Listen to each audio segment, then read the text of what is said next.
கர்த்தருடைய பரிசுத்த நாமம் மகிமைப்படுவதாக. நாம் கூடி வந்திருப்பது சில விஷயங்களை தெரிந்து கொண்டு நம்முடைய ஊழியம் வாழ்க்கை முறையை அதற்கு ஏற்றாற்போல அமைத்து நாம் நித்திய ஜீவனை பற்றி கொள்ளவும், நம்ம கையில் கொடுக்கப்பட்ட ஆத்துமாக்களை நித்தியத்தில் கொண்டு வந்து சேர்க்கவும் ஆண்டவர் நமக்கு கிருபை தர வேண்டும். அல்லேலூயா. ஒரு நோக்கத்தோடு நம்முடைய ஊழியங்கள் துவங்கப்படுகிறது. ஆனால் காலப்போக்கில் அந்த துவங்கப்பட்ட நோக்கம், அந்த தரிசனம், அதெல்லாம் கதவை கொஞ்சம் அடைச்சு, அந்த நோக்கம் தரிசனம் எல்லாமே தடுமாறி எங்கேயோ போய் ஒரு முடிவு வந்து எங்கேயோ போய் முடிகிறது போல ஆகிவிடுகிறது.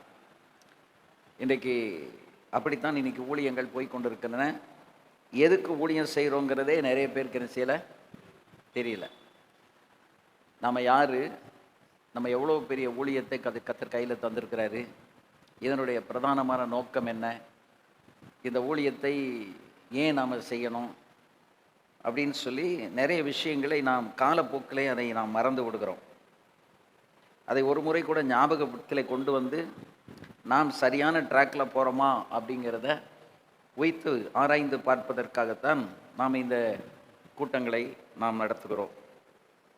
அருமையான கர்த்தருடைய பிள்ளைகளை, கடந்த மாதத்தில் வந்திருந்தவர்கள் அந்த ஃபீட்பேக்கில் ஒவ்வொருவரும் எவ்வளவு பிரயோஜனமாக என்னென்ன காரியங்களை தெரிந்து கொண்டார்கள் என்பதை அதில் எழுதியிருக்கிறார்கள். பார்த்து சந்தோஷமாக இருந்தது. இன்றைக்கு நான் போன மாதத்தில் நாம் டிஸ்கஸ் பண்ண அல்லது கேட்ட விஷயம் என்ன அப்படின்னா, காலத்தை உணர்ந்தவர்கள் அந்த ஊழியர்களுடைய பண்புகள் என்ன அப்படிங்கிறத நம்ம பார்த்தோம். ஏன்னா இப்போது நம்ம எந்த காலத்தில் வந்திருக்கிறோம், நம்மை சுற்றி என்ன நடந்து கொண்டிருக்கிறது, இனி என்ன நடக்கப் போகிறது என்பதையெல்லாம் நாம் தெளிவாக அறிந்திருந்தால்தான் அதற்கு ஏற்றாற்போல நாம் நம்முடைய வாழ்க்கை ஊழியத்தை சீர்படுத்தி கொண்டு நாம் செல்ல முடியும். ஆகவே அதில் காலத்தை உணர்ந்தவர்கள், அந்த காலத்தை அறிந்த ஊழியக்காரருடைய பண்புகள் என்ன அப்படின்னா, ஒன்று, காலத்தை உணர்ந்தவர்கள். நம்ம இப்போ இருக்கிற காலம் எப்படிப்பட்ட காலம், இந்த காலத்தில் எப்படி நம்ம ஊழியம் செய்யணும், நாம் எப்படி வாழணும். இரண்டாவது, ஆரோக்கியமான உபதேசத்தை அறிந்தவர்களாக இருக்க வேண்டும். மூன்றாவது, சுய இச்சைகளை நிறைவேற்றாதவர்களாக இருக்கணும். இன்றைக்கி பெரிய ஒரு குழப்பம் இருக்கிறதே எதில் தான் இருக்குன்னா, இந்த சுய இச்சைகளை நிறைவேற்றுகிற இந்த காரியத்தில் தான். நாலாவது, சத்தியத்திற்கு செவியை விலக்காதவர்கள். சத்தியத்துக்கு செவியை விலக்காதவர்கள். 5, கட்டுக்கதைகளுக்கு செவி சாய்க்காதவர்கள். கட்டுக்கதைகளுக்கு செவி சாய்க்காதவர்கள். 6, மனத்தெளிவுள்ளவர்கள். 7, தீங்கு அனுபவிப்பவர்கள்.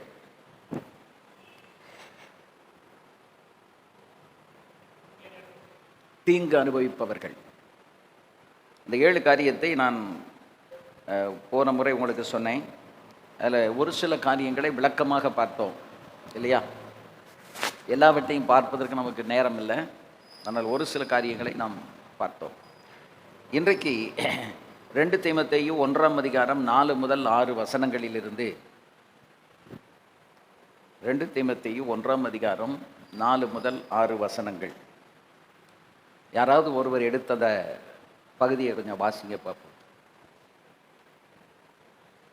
2 தீமோத்தேயு 1ஆம் அதிகாரம் 4லிருந்து 6 வசனங்கள் வரைக்கும். உன்னிலுள்ள மாயமற்ற விசுவாசத்தை நினைவு கூறுகிறதினால் என் முன்னோர்கள் முதற்கொண்டு சுத்த மனசாட்சியோடு ஆராதித்து வரும் தேவனை நான் ஸ்தோத்தரிக்கிறேன். அந்த விசுவாசம் முந்தி உன் பாட்டியாகிய லோவிஷாலுக்குள்ளும் உன் தாயாகிய ஐனிக்கையாளுக்குள்ளும் நிலைத்திருந்தது. அது உனக்குள்ளும் நிலைத்திருக்கிறது என்று நிச்சயித்திருக்கிறேன். இது நிமித்தமாக நான் உன்மேல் என் கைகளை வைத்ததினால் உனக்கு உண்டான தேவ வரத்தை நீ அனல் முட்டி எழுப்பி விடும்படி உனக்கு நினைப்பூட்டுகிறேன்.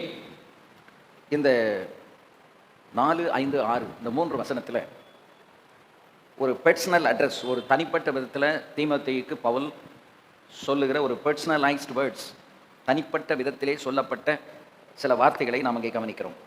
உன்னில் உள்ள, உன் பாட்டி ஆகிய, உன் தாயாகிய, உனக்குள்ளே, உன்மேல் என் கைகளை வைத்ததினால் உனக்கு உண்டான நீ அனல் மூட்டி எழுப்பி விடும்படி உனக்கு நினைப்பூட்டுகிறேன். இந்த 3 வசனங்களில் அப்போஸ்தலனாகிய பவுல் வந்து தீமோத்துவை அவர் வந்து மையமாக வைத்து அவர் பேசுகிறார். இந்த தீமோத்தேயுவுக்கு என்ன சொல்லணுமோ அதை ஒரு நினைப்பூட்டுதலாக சொல்லுகிறார். இப்போ பழைய விஷயங்களை நாம் நினைக்க வேண்டியது அவசியமா, அல்லது பழைய காரியங்கள் நினைக்கப்பட வேண்டியது தேவையா என்று நாம் பார்ப்போமானால், இந்த நிருபம் வந்து ஒரு போதக நிருபம். போதக நிருபம் என்று சொல்லும்போது 1 தீமோத்தேயு, 2 தீமோத்தேயு, தீத்து, இந்த 3 நிருபங்களும் போதகர்களுக்காக தனிப்பட்ட விதத்தில் எழுதப்பட்டது. ஒரு போதகர் ஊழியம் செய்ய வேண்டுமானால் அவருடைய வாழ்க்கையிலே அவர் தெரிந்து வைத்திருக்க வேண்டிய விஷயங்கள் என்னென்ன விஷயங்களை தெரிந்து கொண்டு அவர் ஊழியம் செய்ய வேண்டும் என்பதை குறித்த அத்துணை காரியங்களையும் இந்த 3 நிருபத்தில் பவுல் வந்து எழுதியிருக்கிறார். அப்போ ஆவியானவர் பவுலுக்கு வெளிப்படுத்தி எழுதியிருக்கிறார். பைபிள் காலேஜில் நம்ம எல்லாருக்கும் தெரியும், போதக நிருபம் என்றாலே இந்த 3 நிருபம், இந்த 3 நிருபத்தை நன்றாக கற்றுக் கொடுப்பார்கள். அதனுடைய பின்னணியம் என்ன, யார் எழுதினது, யாருக்கு எழுதினது, எந்த சூழ்நிலையில் எழுதினது, இதெல்லாம் நம்ம ஏற்கனவே படிச்சிருக்கிறோம், கேள்விப்பட்டிருக்கோம், நமக்கு தெரியும். ஆனால் இன்றைக்கு நாம் அதை பார்க்க போகிறதில்லை. அதை நாம் ஒரு மேலோட்டமாக நான் உங்களுக்கு சொல்லிவிட்டு, எந்த சூழ்நிலைமையில் பவுல் வந்து இந்த நிருபத்தை எழுதுகிறார் என்பதை நாம் கவனிக்க வேண்டும். அதுதான் நமக்கு இன்றைக்கி நம்ம வாழ்க்கைக்கு பிரயோஜனமாக இருக்கும். இது சுமார் கிபி 67 எழுதப்பட்ட ஒரு நிருபம். இது வந்து ஒரு சிறை அனுபவத்திலிருந்து அவர் எழுதுகிறார். கிறிஸ்துவின் சுவிசேஷத்தை பிரசங்கித்ததினால துன்புறுத்தப்பட்டு பவுல் வந்து சிறையில் இருக்கிறார். அந்த சிறையில் இருக்கும்போது தனிமையில் எல்லாராலும் கைவிடப்பட்ட ஒரு நிலையில் சிறையில் இருக்கும் பொழுது தேவனும் அவரும் உறவாடுகிறார்கள். அப்படி தேவனும் அவரும் உறவாடும்போது ஆவியானவர் அவருக்கு நிறைய வெளிப்பாடுகளை கற்றுக் கொடுக்கிறார். அதாவது ஒரு ஊழியக்காரன் அப்படின்னாலே, இந்த உலகத்தில் இருக்கிற மக்களுக்கும் ஊழியக்காரனாகிய உங்களுக்கும் எனக்கும் இருக்கிற வித்தியாசம் என்ன அப்படின்னா, பரலோகத்தில் உள்ளவைகளை இந்த பூலோகத்திலே பெற்று ஜனங்களுக்கு கொடுக்குறோம் பாருங்க, அதுதான் என்னது நமக்கு இருக்கக்கூடிய ஒரு விசேஷம். இப்படி சேர்ந்து உட்காருங்க. நமக்கு இன்றைக்கி இருக்கக்கூடிய ஒரு விசேஷமான ஒரு காரியம் என்ன அப்படின்னு கேட்டிங்கன்னா, மற்றவங்களுக்கும் நமக்கு தோற்றத்தில் ஒன்று போல தான் இருக்கிறோம், வேறு எந்த விதமான வித்தியாசமும் கிடையாது. ஆனால் ஒரு வித்தியாசம் இருக்கிறது, நாம் அழைக்கப்பட்டவர்கள். நிறைய நம்ம வந்து எதை மறந்துடுறோம் அப்படின்னா, நான் ஒரு அழைக்கப்பட்ட தேவனுடைய ஊழியக்காரன், அதுதான் நம்முடைய செல்ஃப் ஐடென்டிட்டி. நம்ம ஒரு தனிமையான ஒரு அடையாளப்படுத்துவது எது அப்படின்னா, தேவன் நமக்கு கொடுத்துருக்கிற அழைப்பு. இந்த விசேஷமான காரியங்களை நாம் வைத்திருக்கிறதுனால தான் பரலோகத்தின் ரகசியத்தை இந்த பூலோகத்தில் இருக்கிற உங்களுக்கு எனக்கும் ஆண்டவர் வெளிப்படுத்துகிறார். இந்த வெளிப்பாடு என்கிற ஒன்று நமக்கு இல்லை என்றால் நம்ம யாரும் மதிக்க மாட்டாங்க. நம்மை மதிப்பதற்கு காரணமே ஜனங்களுடைய இருதயத்தில் தோன்றுகிற எண்ணங்களையும் விருப்பங்களையும் போராட்டங்களையும் அவர்களுக்கு தேவையான ஆலோசனைகளையும் உங்கள் மூலமாக என் மூலமாக கர்த்தர் பேசுகிறதுனால தான் நாம் எல்லாருக்குள்ளேயும் கனப்படுத்தப்பட்ட ஒரு பாத்திரமாக நாம் இருக்கிறோம். ஆமே, இல்லைன்னா நம்ம மற்றவங்களுக்கு நமக்கு எந்த வித்தியாசமும் இல்லை. ஆனால் மற்றவங்க வந்து போதகர் அப்படின்னு சொல்லி ஏன் மதிக்கிறார்கள்? அல்லது ஒரு போதகர் நம்மளை ஆசீர்வதிக்கணும்னு ஏன் விரும்புகிறாங்க? எவ்வளவு படித்தவர்களும் ஒரு போதகர் நம்மளை ஆசீர்வதிக்கணும் அப்படின்னு விரும்புவாங்க. அப்போ ஏன் அதை விரும்புகிறாங்க? அப்படி ஜனங்கள் விரும்பினால் நாம் அதற்கு தகுதி உள்ளவர்களாக கடைசி வரைக்கும் நம்மை காத்துக்கொள்கிறோமா என்பது தான் நமக்கு முன்பதாக வைக்கப்படுகிற சில கேள்விகள். இப்போ பவுல் வந்து சிறைச்சாலைக்குள்ளே வந்து சுவிசேஷத்தின் நிமித்தம் கட்டப்பட்டு இருக்கிறார். ஆனால் அந்த சிறைச்சாலைக்குள்ளே இருக்கிற பவுலுக்குள்ள ஆவியானவருடைய கிரியையும் தேவனுடைய வெளிப்பாடும் குறையவே இல்லை. சரீரத்தில் பாடுகள், தனிமை, ஆனால் அவர் உள்ளத்துக்குள்ளே என்ன வருது? வெளிப்பாடுகள் வருது. அந்த வெளிப்பாடு வர்றதுனால தான் இந்த நிருபத்தை அவரால் எழுத முடிந்தது. இல்லை என்றால் இந்த நிருபத்தை அவரால் எழுதியிருக்க முடியாது. ஆகவே அவர் அந்த 1ஆம் அதிகாரம் 15வது வசனத்தில் சொல்லும்போது அவர் சொல்றார், எல்லாரும் நண்பர்கள் உதவியாளர்கள் எல்லாரும் என்னை மறந்து விட்டார்கள். அந்த 15 வாசிக்கும்போது, ஆசியா நாட்டில் இருக்கிற யாவரும் அவர்களில் பிகலு எர்மோக்கெனே முதலாய் என்னை விட்டு விலகினார்கள் என்று அறிந்திருக்கிறாய். நான் முதல் விசை உத்தரவு சொல்ல நிற்கையில் ஒருவனும் என்னோட கூட இருக்கவில்லை. எல்லாரும் என்னை கைவிட்டார்கள். அந்த குற்றம் அவர்கள் மேல் சுமராதிருப்பதாக அப்படின்னு பவுல் சொல்றார். இது என்ன அப்படின்னா, ஒரு பெரிய ஒரு ஊழியக்காரன், வெளிப்பாடுகள் நிறைந்த ஒரு ஊழியர். அந்த வெளிப்பாடுகள் நிறைந்த ஒரு ஊழியக்காரரு, தேவனுடைய ரகசியங்களின் உக்கரானக்காரரு. இப்போ அவர் வந்து கடைசியில் அவர் எழுதுகிற ஒரு காரியம் என்ன அப்படின்னு பார்த்தீங்கன்னா, எல்லாரும் என்னை கைவிட்டார்கள். எல்லாரும் என்னை கைவிட்டார்கள். அதில் 2 பேரை அவர் குறிப்பிட்டு சொல்கிறார். இன்னார் வந்து என்னை அவர்கள் கைவிட்டு போய்விட்டார்கள் என்று உனக்கு அது தெரியும் என்று சொல்கிறார். இப்போ இவ்வளவு பெரிய வெளிப்பாடு உள்ள ஒரு ஊழியக்காரருக்கு, வேத வசனங்களை எழுதும்படிக்கு ஆவியின் உந்துதல் உள்ள ஒரு தேவ மனுஷனுக்கு உதவி செய்வதற்கு கடைசியில் யாருமே இல்லை. உதவி செய்வதற்கு யாரும் இல்லை. அவர் தன்னுடைய அந்த ஆதங்கத்தை அவர் வெளிப்படுத்துகிறார். ஆசியா நாட்டில் இருக்கிற யாவரும் அவர்களை பிகலு ஏர்மோக்கனே முதலாய் என்னை விட்டு விலகினார்கள் என்று. நீங்கள் கொஞ்சம் யோசித்து பாருங்க. தேவனோடு நடக்கிற மனுஷன் பவுல், தேவனுடைய சத்தத்தை கேட்கிறவன் யாரு? பவுல். அப்ப தேவனோடு நெருங்கி உறவாடுகிற ஒரு பவுல், தேவனுடைய சத்தத்தை கேட்கிற பவுல், தேவனுடைய வார்த்தைகளை தனக்குள்ளே உள்வாங்கி வெளிப்படுத்தி கொண்டிருக்கிற ஒரு பெரிய ஊழியக்காரன். இன்றைக்கி நாம் பவுல் அப்படின்னு சொல்லி எடுத்துக்கொண்டால், இன்றைக்கி பவுலை போல இன்னைக்கு இருக்கிற காலகட்டத்தில் இந்த 21ஆம் நூற்றாண்டில் ஒரு ஊழியக்காரர் இருக்கிறாரா என்றால் நம்மால் அப்படியா டக்கு விரல் நீட்டி அடையாளம் காண்பிக்க நம்மால் முடியாது. தேர் இஸ் நோ ஒன், இல்லை என்று தான் நம்ம சொல்ல முடியும். அப்படிப்பட்ட தேவனோடு பின்னி பிணைந்து முகமுகமாக உறவாடுகிற ஒரு தேவ மனுஷன் தான் யாரு? அப்போஸ்தலனாகிய பவுல். இந்த பவுல் இப்பொழுது தன்னுடைய முடிவு காலத்தில் அவன் சொல்கிறான், நான் 3 மிஷனரி பிரயாணங்கள், எத்தனையோ பேரை சந்திச்சிருக்கிறான், எத்தனையோ பெரிய பணக்காரர்கள் அவனுக்கு சிநேகிதர்களாக இருந்தார்கள். அப்படியெல்லாம் இருந்தாலும் இப்போ கடைசியில் அவன் சொல்லும்போது அவன் ஒரு காரியத்தை சொல்லுகிறான், எல்லாரும் என்னை கைவிட்டார்கள். எல்லாரும் என்னை, இது எதுக்கு நான் சொல்கிறேன் அப்படின்னா, நீங்கள் நல்லா தெரிந்து கொள்ளுங்க, இன்றைக்கே நீங்கள் யாரோடு பழகுகிறீர்கள், உங்களுக்கு சிநேகிதர்கள் யார், அதை நீங்கள் என்ன செய்யணும்? சிந்திக்கணும். நீங்கள் யாரோடு சிநேகம் பாராட்டுகிறீர்கள், உங்களுக்கு ரொம்ப உற்ற நண்பர்கள் யார்? உற்ற நண்பர்கள் யார்? உங்களுடைய காலத்தையும் நேரத்தையும் யாரோடு நீங்கள் அதிகமாக செலவு பண்ணி கொண்டிருக்கிறீர்கள்? யாரோடு அதிகம் செலவு பண்ணி கொண்டிருக்கிறீர்கள்? ஏனென்றால் ஒரு பெரிய பரிசுத்தவான், வெளிப்பாடுகள் நிறைந்த ஒரு தேவ மனுஷன், இறுதியிலே, தன் வாழ்க்கையின் இறுதியிலே அவர் சொல்லுகிற வார்த்தைகள், அல்லேலூயா, அந்த வார்த்தைகள் என்ன அவர் சொல்றாரு அப்படின்னு கேட்டால், எல்லாரும் என்னை சொல்லுங்க கைவிட்டார்கள். அப்படின்னா என்ன அர்த்தம்? அப்படின்னா அர்த்தம் என்ன? நாசியில் சுவாசமுள்ள எந்த மனுஷனையும் நம்பக்கூடாது. நாசியில் சுவாசமுள்ள எந்த மனுஷனையும் நம்ம அடிக்கடி மனிதர்களை நம்பித்தான் நம்முடைய ஊழியத்திலே நாம் சிறுமை அடைந்து கொண்டிருக்கிறோம். மனிதர்களை நம்பாமல் தேவனை மாத்திரம் நாம் நம்பிக்கொண்டிருப்போமானால், அல்லேலூயா, இந்த இங்கே ஒரு சேர் இருக்கு பாருங்க பாஸ்டர், முன்னால் ஒரு சேர் இருக்கு பாருங்க, அதில் உட்காரு. மனிதர்களை நாம் நம்பி நாம் என்ன செய்கிறோம்? ஏமாந்து போகிறோம். அப்போஸ்தலனாகிய பவுல் கடைசியில் அவர் சொல்லுகிறாரு, எவ்வளவோ பேரை சந்தித்து எவ்வளவோ ஊழியங்களை செய்து பெரிய சாதனைகளை படைத்த அவர் எல்லாருக்கும் தெளிவாக இருக்கும்படி ஆவியானவரால் வெளிப்படுத்தப்பட்டு எழுதப்பட்ட வார்த்தையில் அவர் சொல்லுகிறார், ஆசியா நாட்டில் இருக்கிற எல்லாரும் என்னை கைவிட்டார்கள். அதில் குறிப்பாக பிகலும் இந்த எர்மோக்கனே முதலாய் என்னை விட்டு விலகினார்கள் என்று நீ அறிந்திருக்கிறாய். நான் முதல் விசை உத்தரவு சொல்ல நிற்கையில் ஒருவனும் என்னோட கூட இருக்கவில்லை. நீங்கள் நல்ல தெளிவாக தெரிந்து கொள்ளுங்க, இன்றைக்கு நீங்கள் உங்களுடைய ஊழியத்தில் சரியான ஆவிக்குரிய நபர்களோடு தொடர்புள்ளவர்களாய் நீங்கள் இல்லாமல் இருந்தால், நல்ல ஆவியில் தெளிவுள்ள ஒரு தேவ மனுஷன் எழுதின வார்த்தை, எல்லாரும் என்னை கைவிட்டார்கள். அப்போ நம்ம தெளிவாக புரிந்து கொள்ளணும், இந்த உலகத்தில் நம்ம எந்த மனுஷனே என்ன செய்யக்கூடாது? சொல்லுங்கள், நம்பக்கூடாது. நம்ம ஊழியத்தில் மனுஷனை நம்பித்தான் நாம் ஒன்று சிறுமை அடைகிறோம், இல்லை என்றால் வேதனைப்படுகிறோம், இல்லை ஏமாற்றம் அடைகிறோம். அது குறிப்பாக நமக்குள்ள வருகிற ஏமாற்றங்கள் எல்லாம் எதை மையமாக கொண்டது? எதை மையமாக கொண்டது? பொருளாதாரத்தை மையமாக கொண்டது. பணம்.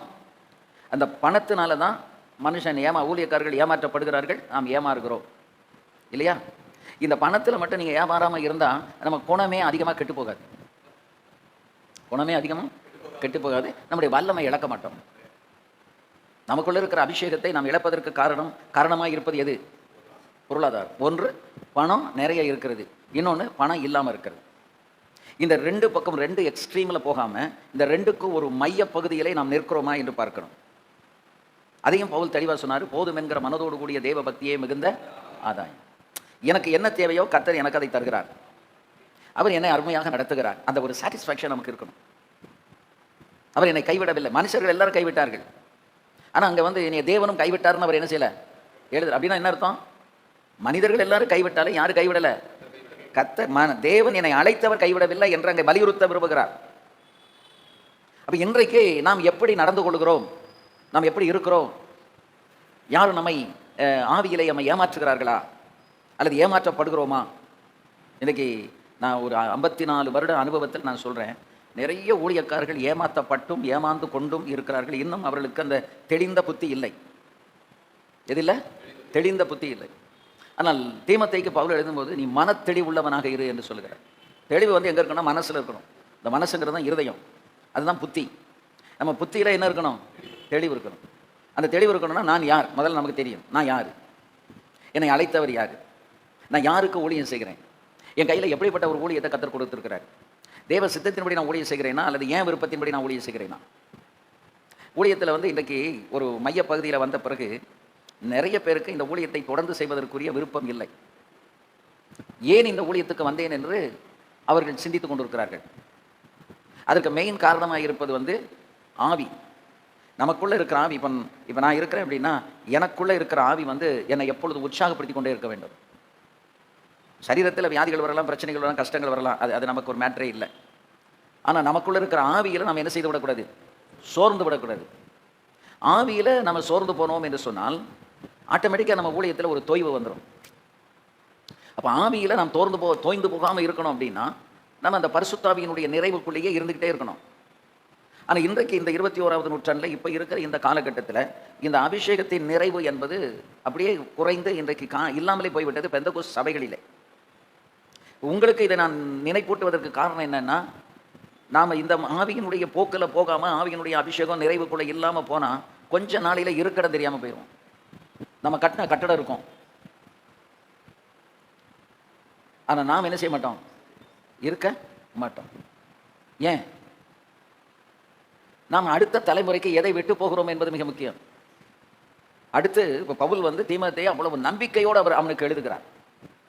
காரணம் அடுத்து ஒரு பவுலாக இந்த தீமோத்தேயு வரணும், தீத்து வரணுங்கிறது யாருடைய இருதயத்தில் இருக்கிற ஒரு ஆசை? பவுலுடைய இருதயத்தில்.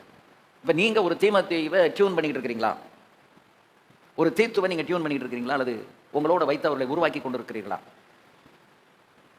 சபையில் இருக்கிற ஜனங்கள் வருவாங்க, போவாங்க, எல்லாம் செய்வாங்க.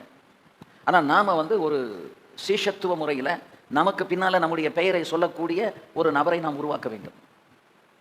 அப்படி உருவாக்கினா தான் நாம் மறைந்தாலும் அட்லீஸ்ட் ஒரு வருஷத்துக்கு ஒரு தடவையாவது ஒரு நினைவு ஜெப கூட்டம் நடத்துகிற ஒரு நபர் இருப்பாங்க, இல்லைன்னா இருக்க மாட்டாங்க. அப்போ நம்ம போடுற ஃபவுண்டேஷன் எப்படி இருக்குது?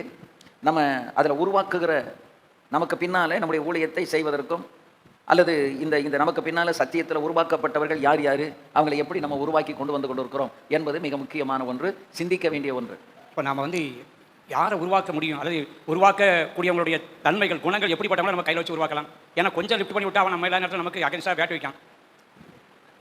யாரை கத்தர் உருவாக்கணும்னு நம்ம கையில் கொண்டு வந்து ஒப்பு கொடுக்குறாரோ அவங்கள அடையாளம் தெரிந்து கொண்டு உருவாக்குங்க. அந்த அடையாளங்கள் என்ன பசியா? அது தன்மைகள். நம்ம ஒருத்தன் இவன் வந்து நமக்கு உண்மையாக இருப்பான், கத்தருக்கு பிரியமாக இருப்பான் அப்படிங்கிறதுக்கு அடையாளம் என்ன? நம்முடைய அவன்கிட்ட நம்ம என்ன குணங்களை பார்த்து அவனை உருவாக்கலாம். தேவன் ஒரு மனுஷனை உங்ககிட்ட கொண்டு வந்து ஒப்படைப்பார், அது தேவ சித்தத்தின்படி நடக்கும். இப்போ நான் எங்கேயோ பிறந்து வளர்ந்தேன். ஆனால் நான் பியூசி படிப்பதற்காக பாளையங்கோட்டைக்கு வந்தேன். என்னுடைய பிரதரில் ஒருத்தர் பாஸ்டரையாக வச்சிருந்த ஹோமில், அப்போ ஒரு ஹோம் தான் இருந்தது, அந்த ஹோமில் அவர் வார்டனாக சில மாதங்கள் அவர் வேலை பார்த்தார், வருஷங்கள் கூட இல்லை. அவரை ஒரு நாள் பார்ப்பதற்காக நான் போகிறேன். நான் பார்க்க போகிறது யாரை? என்னுடைய பிரதர் இல்லாவை. அவரை பார்த்து பேசிக்கிட்டு இருக்கும்போது பாஸ்டர் ராஜேந்திரன் ஐயா வர்றாங்க, யாருன்னு கேட்குறாங்க. கேட்டுட்டு அவங்க போயிடுறாங்க. 2 முறை இவரை நான் சந்திக்கிறதற்காக அங்கே போகும்போது தேவன் என்னை பாஸ்டர் ஐயாவோட கனெக்ட் பண்ணுகிறாரு. அந்த கனெக்டிங் பாயிண்டாக இருந்தது தான் என்னுடைய பிரதர் இல்லா. அதுக்கப்புறம் அவர் அங்கே இல்லை, அவர் வேலை பார்க்கல, அவர் போயிட்டார். நான் அவரை பார்க்கறதுக்கு அங்கே போகிறேன். யாரோட கனெக்ட் ஆகிறேன்? பாஸ்டர் ஐயாவோட கனெக்ட் ஆகிறேன். அன்றைக்கு நான் பாஸ்டர் ஐயா கூட 45 வருஷம் இருப்பேனா என்று எனக்கு தெரியாது. அங்கே போய் அப்படி கனெக்ட் ஆனதுக்கு பிறகு இப்போது நான் ரட்சிக்கப்படுறேன், சபைக்கு போனோம். அப்போ ஒரு சிபிஎம் சகோதரன் நான் இருக்கிற ஹாஸ்டல்லே தங்கியிருக்கிறாரு. அவர் எனக்கு சுவிசேஷத்தை சொல்வதற்காக முயற்சிக்கிறாரு. நான் அவரை விட்டு தப்பி ஓடி ஒளிகிறேன். அதுக்கப்புறமா வந்து ஒரு நாள் எங்களுக்கு சிஎஸ்ஐ முறைப்படி அந்த திறப்படுத்தல் என்று பிஷப் கொண்டு வந்து அதெல்லாம் கொடுக்குறாரு. அப்போ எனக்குள்ள ஒரு பெரிய தைரியம் என்னென்னா, இப்போ நான் ரட்சிக்கப்பட்டேன். எனக்கு கையில் என்ன வந்துட்டு திடப்படுத்தல் கார்டு வந்துடுச்சு. புது ஒயிட் அண்ட் ஒயிட் போட்டு பிஷப் கேரட், அவர் தான் இப்போ பிஷப்பாக இருந்தார். அவருக்கு கைனால் திடப்படுத்தல் வாங்கியாச்சு. இப்போ எனக்கு என்ன திருப்தினா, நான் வந்து ரட்சிக்கப்பட்டுட்டேன். அப்போது அந்த சகோதரன் வந்து என்கிட்ட இதுக்கு இடையில் பாஸ்டையாவை சந்தித்து அவங்களும் எனக்கு சுவிசேஷம் சொல்லியிருக்காங்க. எனக்கு ஒரு எனக்கு முன்பதாக வைக்கப்பட்ட கேள்வி என்னென்னா, உங்கள் பாவங்கள் மன்னிக்கப்பட்டு விட்டதா? அந்த நிச்சயம் உங்களுக்குள் இருக்கிறதா? இந்த கேள்வி கேட்ட உடனே திடப்படுத்தல் எடுத்த எனக்கு இதற்கு பதில் சொல்ல முடியவில்லை. பாவம் மன்னிக்கப்பட்டிருக்கிறதா என்கிற நிச்சயம் இல்லை. இன்று மரித்தால் பரலோகத்துக்கு போங்கிற நிச்சயம் இருக்கா? இல்லை. சரி, ஜீவ புஸ்தகத்திலேயாவது நம்ம பேர் எழுதப்பட்டிருக்கா? அரசாங்கத்தில் முனிசிபலில் நம்ம ரெக்கார்ட் இருக்கணும், ஆதாரில் நம்ம பேர் இருக்கணும், பேங்கில் கணக்கு வச்சுருந்தா அங்கே என்ன இருக்கணும்? நம்ம பேர் இருக்கணும், ரெக்கார்ட் இருக்கணும். ஸோ இங்கே இருக்க அந்த உலகத்தில் இருக்கிற எல்லாத்துலேயுமே நாம் இந்த உலகத்தில் தான் இருக்கிறோம் அப்படிங்கிறதுக்கு நமக்கு என்ன வேணும்? பேர் எழுதப்படணும். அப்போ பரலோகத்தில் ஜீவ புஸ்தகத்தில் பேர் எழுதப்பட்டவனாக காணப்படாதவன் எவனோ அவன் அக்னியும் கந்தகம் எரிகிற கடலிலே தள்ளப்பட்டான். அப்போ என்ன நிச்சயம் இருக்கணும்? என் பேர் அங்கே இருக்கு. பவுல் சொல்கிற நம்முடைய குடியிருப்போ பரலோகத்தில் இருக்கிறது. அந்த கேள்விக்கு எனக்கு பதில் தெரியல. நான் அப்படியே போய் முழங்கால் போட்டு ராத்திரி ஒரு 8 மணிக்கு ஜெபம் பண்ணுறேன். கொஞ்ச நேரம் கழித்து பயங்கரமான ஒரு இருள், பாளையங்கோட்டை முழுவதும் கரண்ட் போயிடுச்சு. ஆனால் என்னுடைய அறையிலே பிரகாசமான ஒரு ஒளி. சமாதானபுரத்தில் பிடபிள்யூ ஆஃபீஸுக்கு பின்பக்கத்தில் சென்ட் ஜான்ஸ் ஸ்கூலோட ஒட்டி சாப்டர் ஹாஸ்டல்னு ஒன்று இருக்குது. அதில் உள்ள ரூமில் ஒரு ஒளி. நான் நினைக்கிறேன் திடீர்னு பவர் கூடி வந்தால் பல்பு பிரைட் ஆகிட்டு பிறகு குறையும்ல, அது மாதிரி எதுவும் இருக்குதோன்னு நான் நினைக்கிறேன். ஆனால் கரண்டே கிடையாது வெளியில். ஆனால் என்னுடைய அறை பிரகாசமாக இருக்குது. நான் அப்படி கண்ணை திறந்து பார்க்குறேன். அந்த மூலையிலிருந்து ஒரு ஒளி என் மேலே பட்டுக்கிட்டு இருக்கு. அங்கே ஒரு இவ்வளவுக்கு ஒரு கை அங்கே இருக்குது. இந்த கையில் நடுவில் இருந்து அந்த ஒளி வந்து என் மேலே படுது. இந்த ஒளி என் மேலே பட்ட உடனே எனக்கு 3 கேள்வி இருந்துச்சு இல்லையா? அந்த 3 கேள்விக்கும் பதில் அசரிய சத்தமாக வருது. உன் பாவங்கள் உனக்கு மன்னிக்கப்பட்டது, இன்று நீ மரித்தால் பரலோகத்தில் இருக்கலாம், உன் பெயர் ஜீவ புஸ்தகத்தில் எழுதப்பட்டிருக்கிறது. இந்த 3 சத்தமும் கேட்கு. எனக்குள்ள ஒரு பெரிய மகிழ்ச்சி. அதுதான் ரட்சிப்பின் ஒரு கம்பீரம். ஏன் ரட்சிப்பின் கம்பீரம் என்று சொல்கிறார்கள்? ஏன் ரட்சிப்பை பற்றி ரொம்ப பிரபலியப்படுத்துகிறோம் அப்படின்னா, இந்த ரட்சிப்பு இல்லை அப்படின்னா நம்ம ஊழியத்தில் இருக்க முடியாது, பரலோகத்துக்கும் போக முடியாது. அப்போ பரலோகத்துக்கு போகிறதுக்கு பிரதானமாக நமக்கு என்ன தேவை? ரட்சிப்பு தேவை. இந்த ரட்சிப்பை மட்டும் பழுதடையாமல் நீங்கள் பார்க்கணும். எத்தனை வருஷம் ஆனாலும் நம்ம எவ்வளோ பெரிய ஊழியக்காரனாகவும் இருக்கலாம், எவ்வளோ வரங்கள் இருக்கலாம், கிருபைகள் இருக்கலாம். ஆனால் எது வந்து பாழா போகக்கூடாது?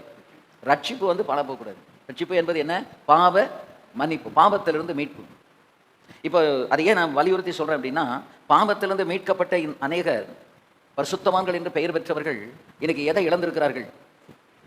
ரட்சிப்பை இழந்திருக்கிறார்கள். அந்த ரட்சிப்பு பறிபோனதுனால தான் பாவத்துக்குள்ளே போய் நல்ல பிரகாசமான ஊழியக்காரன் எதில் போய் விழுந்துடுறான்? பாவத்துக்குள்ளே போய் விழுந்துடுறான். இதில் பெரிய கொடுமை என்ன அப்படின்னா, நம்ம மீட்கப்பட்ட நாம இப்படி ஒரு பாவத்துக்குள்ளே போய் விழுந்து கிடக்கிறோம் என்கிற தெளிவு இல்லை. நம்ம எங்கே கிடக்கோம்? பாவத்தில் விழுந்து கிடக்கிறோம்.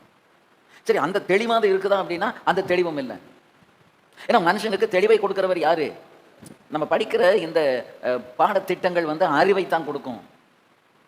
ஆனால் தெளிவு நமக்கு வேண்டும் என்றால் நமக்கு பரத்தில் இருக்கிற அந்த பரிசுத்த ஆவியானவர் நம் உள்ளங்களிலே அசைவாட வேண்டும். ஆவியானவர் நமக்குள்ள இருந்தால் தான் நமக்கு என்ன கிடைக்கும்? வேத வசனத்தை நீங்கள் படிக்கலாம். இப்போ நம்மளை விட ரொம்ப டீப்பாக கேத்தலிக் பிரிஸ்ட் படிச்சிருக்காங்க, சிஎஸ்ஐ ரெவரன்ஸ் படிச்சிருக்காங்க. அவங்கெல்லாம் கொஞ்சம் நஞ்சம் படிக்கலை, ரொம்ப பல வருஷங்களாக. ஒரு கேத்தலிக் பிரிஸ்ட் ஆகணும்னா 15 வருஷம் தியாலஜி, ஃபிலாசபி எல்லாம் படித்தா தான் சிவப்பு நாடாக கேட்டி அவர் ஒரு குருவாக மாற முடியும்.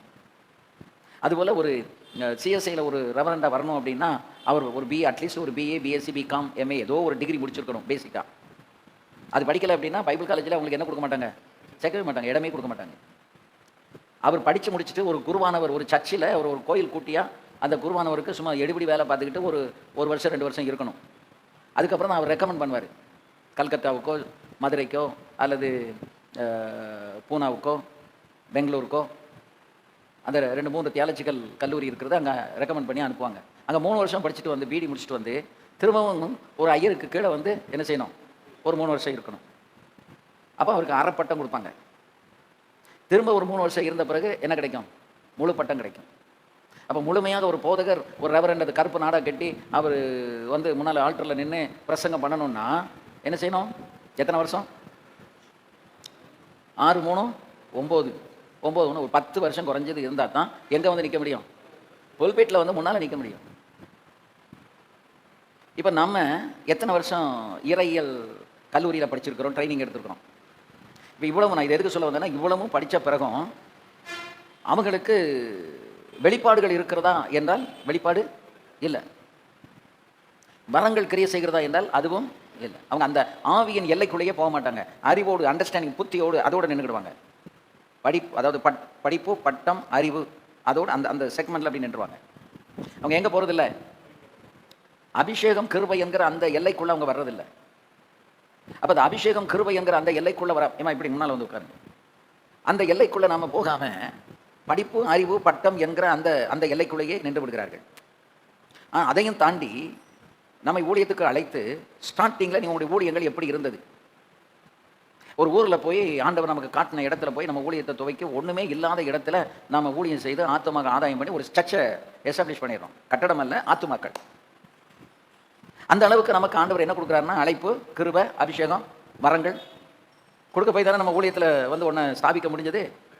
இப்போ ஊழியத்தில் ஸ்தாபித்து ஓடிக்கிட்டு இருக்கும்போது நம்முடைய இந்த ஓட்டத்தில் வந்து இந்த பழைய காரியங்களெல்லாம் இருக்குதா அல்லது இல்லையா? பழைய காரியங்கள் இருக்குதா இல்லையா? அந்த முந்தின காலங்களில் இருந்தது மாதிரியே அந்த கிருபை, அந்த அழைப்பு, அந்த அபிஷேகம், அந்த வரங்கள் எல்லாம் இன்றைக்கு நம்ம ஊழியம் செய்கிற இந்த காலகட்டத்தில் அது நமக்குள்ளே பிரகாசிக்கிறதா, சோபிக்கிறதா, இருக்குதா? நம்மளால் அதை திட்டமாக சொல்ல முடியுமா? சொல்லுங்கள், பதில் சொல்லுங்கள். இந்த கூட்டம் வந்து நான் உங்களுக்கு வந்து ஒரு மெசேஜை கொடுத்துட்டு போகிறதுக்கான கூட்டம் கிடையாது. நல்ல தெளிவாக தெரிஞ்சுக்கிடுங்க. எனக்கு ஆண்டவர் இந்த கூட்டத்தை எப்படி நடத்தணும்னு 2012 தெளிவான வெளிப்பாடு கற்றுக் கொடுத்துட்டார். இதை வந்து ஒரு கலந்துரையாடலாக இந்த கூட்டத்தை நடத்தணும். கலந்து உரையாடவில்லை என்றால் நீங்கள் வந்த மாதிரியே வந்துட்டு போன மாதிரியே போவீங்க. எந்த மாற்றம் இருக்காது. இன்னும் மற்ற கூட்டங்களுக்கும் இதுக்கு ஒரு வித்தியாசம் இருக்காது. இதில் நீங்கள் பேசணும், வாயை திறந்து என்ன செய்யணும், பேசணும், சந்தேகங்களை கேட்கணும். நமக்கு வந்து தெளிவு இருந்தால் தான் நீங்கள் நல்ல ஊழியக்காரனா. இதை நான் நடத்துறதுக்கு காரணம் என்ன அப்படின்னா, இந்த சங்கரங்கோயிலில் இதில் வந்து அட்டன் பண்ணுற நீங்கள் எல்லாருமே என்னை போல போதிக்கிறவர்களாக மாற வேண்டும். அதான் மெயின் எய்ம். இப்போ ஒவ்வொரு இடங்களையும் 13 வருஷத்துக்கு முன்னால் நான் நடத்துகிற இடங்களில் இன்றைக்கி அவங்க தனித்தனியாக போய் அங்கங்கே ஒருத்தர் இப்போ விசுவாசிகளுக்கு ஒரு வாரத்துக்கு 3 கூட்டம் நடத்திக்கிட்டு இருக்காரு. ஊழியக்காரங்களுக்கு அடுத்த கட்டத்துக்கு போகலாம். ஆனால் முதல்ல யாருக்கு ஸ்டார்ட் பண்ணணும்? விசுவாசிகளுக்கு நம்ம போய் ஒரு 10 பேர் 15 பேரை வச்சு அவங்களுக்கு உங்களுடைய இந்த கேட்ட அனுபவங்கள் இது உங்களோட வாழ்க்கையோட பொருந்தி நீங்கள் எப்படி நீங்கள் இருக்கிறீங்கிற ஒரு தெளிவு வந்த பிறகு நீங்கள் மற்றவங்களுக்கு போய் போதித்தால் தான் நீங்கள் வந்து கூர்மையாகவே இருக்க முடியும். ஒரு கத்தி வந்து தீட்டப்படலைன்னா அது என்ன செஞ்சிடும், மழுங்கிடும். அப்போ ஒரு கத்தியை நம்ம அடிக்கடி என்ன செய்யணும், தீட்டிக்கிட்டே இருக்கணும். அப்போ அந்த தீட்டிக்கிட்டே இருந்தால் தான் நீங்கள் கூர்மையாகவே இருப்பீங்க. உங்களுக்கு அந்த வெளிப்பாடு குறையாது. தேவனுக்கு உங்களுக்கு இருக்கிற தொடர்பு அந்து போகாது. ஏன்னா உங்களுக்கு அடுத்தடுத்து போய் இந்த வாரத்தில் நான் 4 பேருக்கு அனுபவத்தை சொன்னோம். ஒருவேளை நிறைய பேர் வரல, கவலைப்படாதீங்க. ஒரு 2 பேர் இருக்காங்களா, ஒரு ஆள் இருக்காங்களா, ஒரு ஆள் இருந்தாலும் சரி, 2 பேர் இருந்தாலும் சரி, 3 பேர் இருந்தாலும் சரி, இயேசு கிறிஸ்து 3 பேரை தனக்கு அருகிலே வைத்திருந்தார். அதை தாண்டி ஒரு 9 பேர் ஒரு ரவுண்டில் இருந்தாங்க. அந்த 9 பேருக்கு தெரியாத பல ரகசியங்கள் யாருக்கு தெரிந்தது? அந்த 3 பேருக்கு தெரிந்தது. அவர் எங்கே போனாலும் இந்த 3 பேரை கூட்டிகிட்டு போனார். அந்த 3 பேர் எப்படி அடையாளப்படுத்தப்பட்டார்கள்? அதானே உங்கள் கேள்வி. இந்த 3 பேர் 12 பேர் மொத்தம். ஆனால் அந்த 3 பேர் எப்படி அந்த ஒரு ஆண்டவருடைய அந்த இன்னர் சர்க்கிளுக்குள்ள, உள் வட்டத்துக்குள்ளே எப்படி வந்தாங்க? எல்லாரும் இயேசுவோட தானே இருக்காங்க. இப்போ நீங்கள் எல்லாருமே இந்த கூட்டத்தில் தான் இருக்கிறீங்க. ஆனால் இந்த கூட்டத்தில் இருக்கிற எல்லாருடைய இருதயமும் இங்கே இருக்கிறதா? உங்களுடைய இருதயம் வந்து இந்த கூட்டத்தில் இருக்கா, அல்லது இங்கே உட்காந்து நீங்கள் வேறு காரியத்தை சிந்திச்சுட்டு இருக்கிறீங்களா? மத்தியானத்துக்கு மேலே ஒரு ப்ரோக்ராம் போகணுன்னு வச்சுருந்தோமே, அதுக்கு எப்போ பாச முடிப்பார், இது பாச குமார் அல்லது பாச ஜான் கூப்பிட்டாருங்கன்னு வந்தோம், இதை முடிச்சுட்டு எப்போ நம்ம போகிறது, அந்த சிந்தனையில் இருக்கிறீங்களா? இல்லை, இங்கே நான் வந்திருக்கிறேன், இதில் எனக்கு ஒரு தெளிவு வேணும், நான் சில விஷயங்களை கற்றுக்கொள்ளணும், நான் இதை மாதிரி ஒரு ஊழியக்காரனை உருவாகணுங்கிற அந்த எண்ணத்தில் வந்திருக்கிறீங்களா? நீங்கள் எப்படி எந்த நிலையில் வந்திருக்கிறீங்க? இப்போ நான் வந்திருக்கிறது உங்களை எப்படியாவது உருவாக்கி, நீங்கள் இந்த பகுதியில் இந்த சங்கரங்கோயில் தாலுகாவில் நிறைய சபைகள் இருக்குது இல்லையா? இதில் நிறைய ஊழியக்காரங்க இருக்காங்க, அறியாமைக்குள்ளே கிடக்கிறாங்க, விவரம் இல்லாமல் இருக்காங்க. அப்போ அவங்களுக்கு போய் இந்த விவரத்தை எடுத்து சொல்லி, சமாதானம் இல்லாத ஊழியக்காரங்க குடும்பம் நிறைய இருக்குது. சண்டை போட்டுக்கிட்டு பிரச்சனை பண்ணிக்கிட்டு ஊழியத்தில் அடுத்த கட்டத்துக்கு போக முடியாமல் திகைக்கிற ஊழியக்காரங்க நிறைய பேர் இருக்காங்க. ஊழியக்காரனுடைய பிள்ளைகளுக்கும் ஊழியக்காரங்களுக்கும் சமாதானம் இல்லாத ஒரு நிலையில் நிறைய குடும்பங்கள் இருக்கா இல்லையா? அப்போ இது எல்லாத்தையும் போய் நம்ம உட்காந்து அவங்களுக்கு சில ஆலோசனைகளை கொடுத்து இதில் இருந்தெல்லாம் அவங்களை விடுவிச்சு நல்ல ஒரு வல்லமையான ஊழியக்காரர்களை உருவாக்கணுங்கிற அந்த ஒரு பாரத்தில் தாகத்தில் நீங்கள் இருக்கிறீங்களா? நீங்கள் அப்படி வரணுங்கிற தாகத்தில் தான் நான் ஓடி வரேன். நீங்கள் இங்கே 4 கிலோமீட்டர் 5 கிலோமீட்டர் 10 கிலோமீட்டரில் இருந்து இந்த ஐக்கியத்துக்கு வந்துடலாம். ஆனால் நான் வந்து கிட்டத்தட்ட ஒரு 65 கிலோமீட்டருக்கு அந்த பக்கம் இருந்து நான் வரேன். நீங்கள் புறப்படுறதுக்கு முன்னாலே நான் புறப்படணும். வாங்க, அந்த கேள்விக்கு நான் இன்னும் பதில் சொல்லலை. இப்போ என்னுடைய பிரதர் இல்லாமல் பார்க்க போகிறேன். அவர் என்ன ஒரு 2-3 மாதம் அல்லது 6 மாதம் இருந்திருப்பார். அவங்க இல்லை வேலையை விட்டுட்டு அவர் போயிட்டார். ஆனால் நான் வந்து யாரோட கனெக்ட் ஆகிட்டேன்?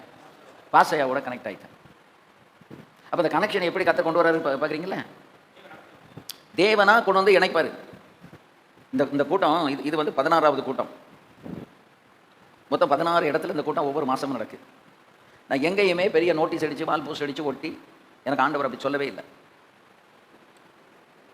ஃபோனில் அவங்கவுங்க தெரியப்படுத்தி கொண்டு வந்தவங்கள உட்கார வச்சு கலந்து உரையாடணும். நீங்களும் பேசணும், நானும் பேசணும்.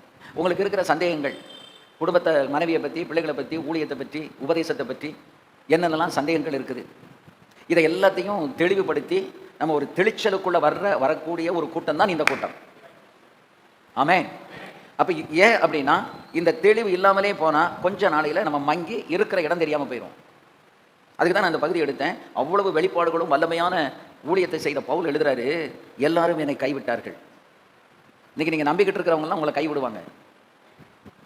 நீ யாரை நம்பிக்கிட்டு இருக்கிறீங்களோ அவங்கள, ஏன் தெரியுமா, நம்ம வந்து காலப்போக்கில் கர்த்தரை நம்புறதை விட யாரை அதிகம் நம்பிடுவோம்?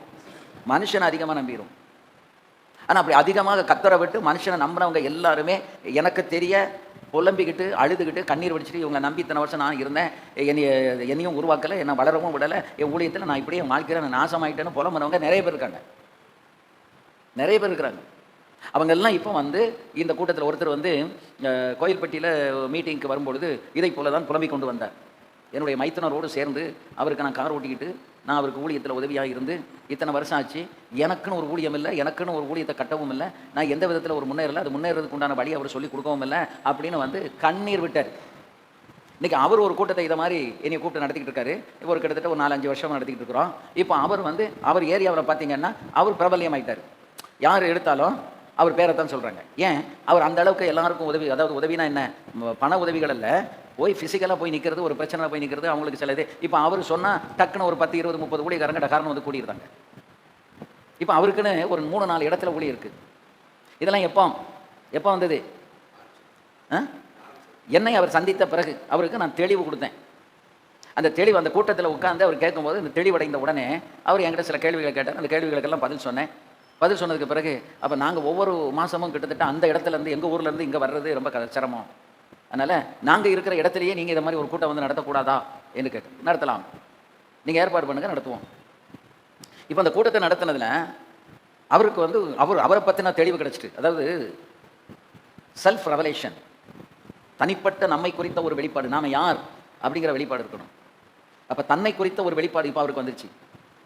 அந்த வெளிப்பாடு வந்த பிறகு நான் யார், நான் எப்படி இருக்கணும், நான் எப்படி ஊழியம் செய்யணும், இதையெல்லாம் அவர் தெளிவாக தெரிந்து கொண்டு இன்றைக்கி அந்த அவர் இருக்கிற ஏரியாவில், அந்த தாலுகாவில் ஒரு அறியப்பட்ட ஒரு நல்ல ஒரு தேவ ஊழியக்காரனாக இருக்கிறார். ஆமென்.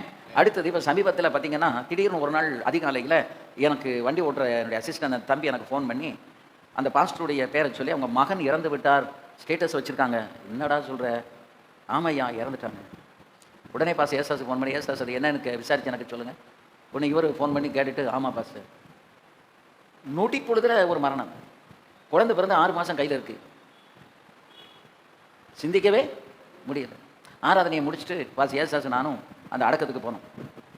ஏகப்பட்ட பேர் அந்த பகுதியில் இருக்கக்கூடிய உசிலம்பட்டி, திருமங்கலம், விருதுநகர், கோயில்பட்டி அந்த பகுதியில் இருக்கக்கூடிய ஏகப்பட்ட ஊழியக்காரங்க அங்கே வந்திருந்தாங்க. அப்போ தான் நான் நினச்சேன், ஒரு நாள் இவர் ஒரு இதில் இருந்து துண்டிக்கப்பட்டு வெளியே எடுக்கப்பட்டு உருவாக்கப்பட்டு இன்றைக்கி அவர் ஊழியத்தில் ஓடிக்கிட்டு இருக்கிறாரு. இன்றைக்கி அவருக்கு பக்கபலமாக எத்தனை பேர் வந்து நிற்கிறாங்க. காரில் வந்தவங்களே பார்த்தா எப்படி பார்த்தாலும் ஒரு 30-40 கார் இருக்கும். ஊழியக்காரங்க கூட்டத்தை பார்த்தா ஏகப்பட்ட கூட்டம். விசுவாசிகள் இல்லை, எல்லாரும் யாரு? ஊழியக்காரங்க. நாங்கள் வந்துட்டோம்.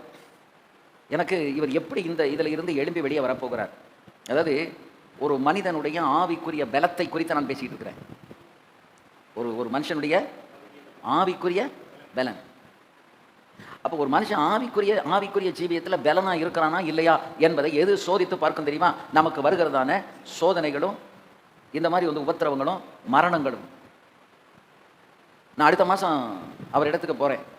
அவர் அந்த தன்னுடைய மகன் இறந்து தன்னுடைய மருமகள் கைக்குழந்தையோடு இருக்கிறாள் என்கிற எந்த ஒரு வருத்தத்தையும் வேதனையும் அவர் காட்டிக்கொள்ளவில்லை. எனக்கு அவர்கிட்ட இதை ஞாபகப்படுத்தி பேசுறதுக்கு கொஞ்சம் சங்கடமாக இருந்தது. ஏன்னா எல்லாரும் ஒன்று போல அந்த ஆவியில் பலப்பட்டவங்களா இருக்க மாட்டாங்க. மரணம் தான் நமக்கு முடிவு. இந்த மரணத்தை நாம் எப்படி கையாளுவது அல்லது மரணத்தை எப்படி சந்திப்பது என்கிற தெளிவு இல்லாதவங்க இந்த மரணத்தோடு அவங்க ஊழியத்தையும் விட்டுருவாங்க, எல்லாத்தையும் விட்டுட்டு உட்காந்து அழுதுகிட்டு இருப்பாங்க. அவங்களால மேலே எழும்ப நஷ்டங்களையும் இழப்புகளையும் ஒரு மனுஷன் மேலே எழும்புறான்னு வைங்க, அவனுக்குள்ள தான் ஆவிக்குரிய பலன் இருக்குன்னு அர்த்தம். கையத்தட்டலாம், ஆடலாம், பாடலாம், ஊழியம் செய்யலாம், ஓடலாம், எல்லாம் செய்யலாம். ஆனால் அங்கே ஒரு இழப்பு ஈடு செய்ய முடியாத ஒரு இழப்பு, இதில் இவன் மேலே தூக்கி எழும்ப முடியாது என்று நினைக்கும் நேரத்தில் அவன் அதை அசால்ட்டாக கையாண்டு மரணம் என்பது எல்லாருக்கும் இன்னைக்கு அவங்களுக்கு நாளைக்கு எனக்கு ரைட்டு கத்தருக்கு தோத்துறோம் என்று ஆதி காலத்தில் இருந்த பரிசுத்தவான்கள் அப்படி அதை தாண்டி போனாங்க பாருங்க. அதை மாதிரி தாண்டி போனால் தான் ஆவியில் நமக்கு பலன் இருக்குன்னு அர்த்தம், இல்லைன்னா நமக்கு பலன் இல்லைன்னு அர்த்தம். நம்ம பிரசங்கம் பண்ணியிருப்போம் மானலாவை, ஆனால் இதை தாண்டி அந்த உத்தரவத்தையும் அந்த இழப்புகளையும் அந்த கண்ணீரையும் அந்த வேதனைகளையும் நம்ம தாண்டுதமா அல்லது அங்கே ஸ்ட்ரக் ஆகி கிடக்கமா, அதில் தான் இருக்க நம்முடைய பலன். அதை பற்றி தான் அப்போஸ்தலனாகிய பவுல் வலியுறுத்தி சொல்லுகிறார்.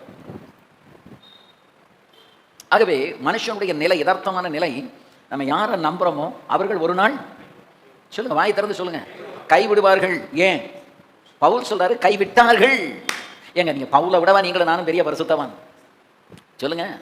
இல்லை. அப்ப பவுலே கைவிடப்பட்டார்னா நீங்களும் நானும் ஏமாத்துறோம். எப்படி?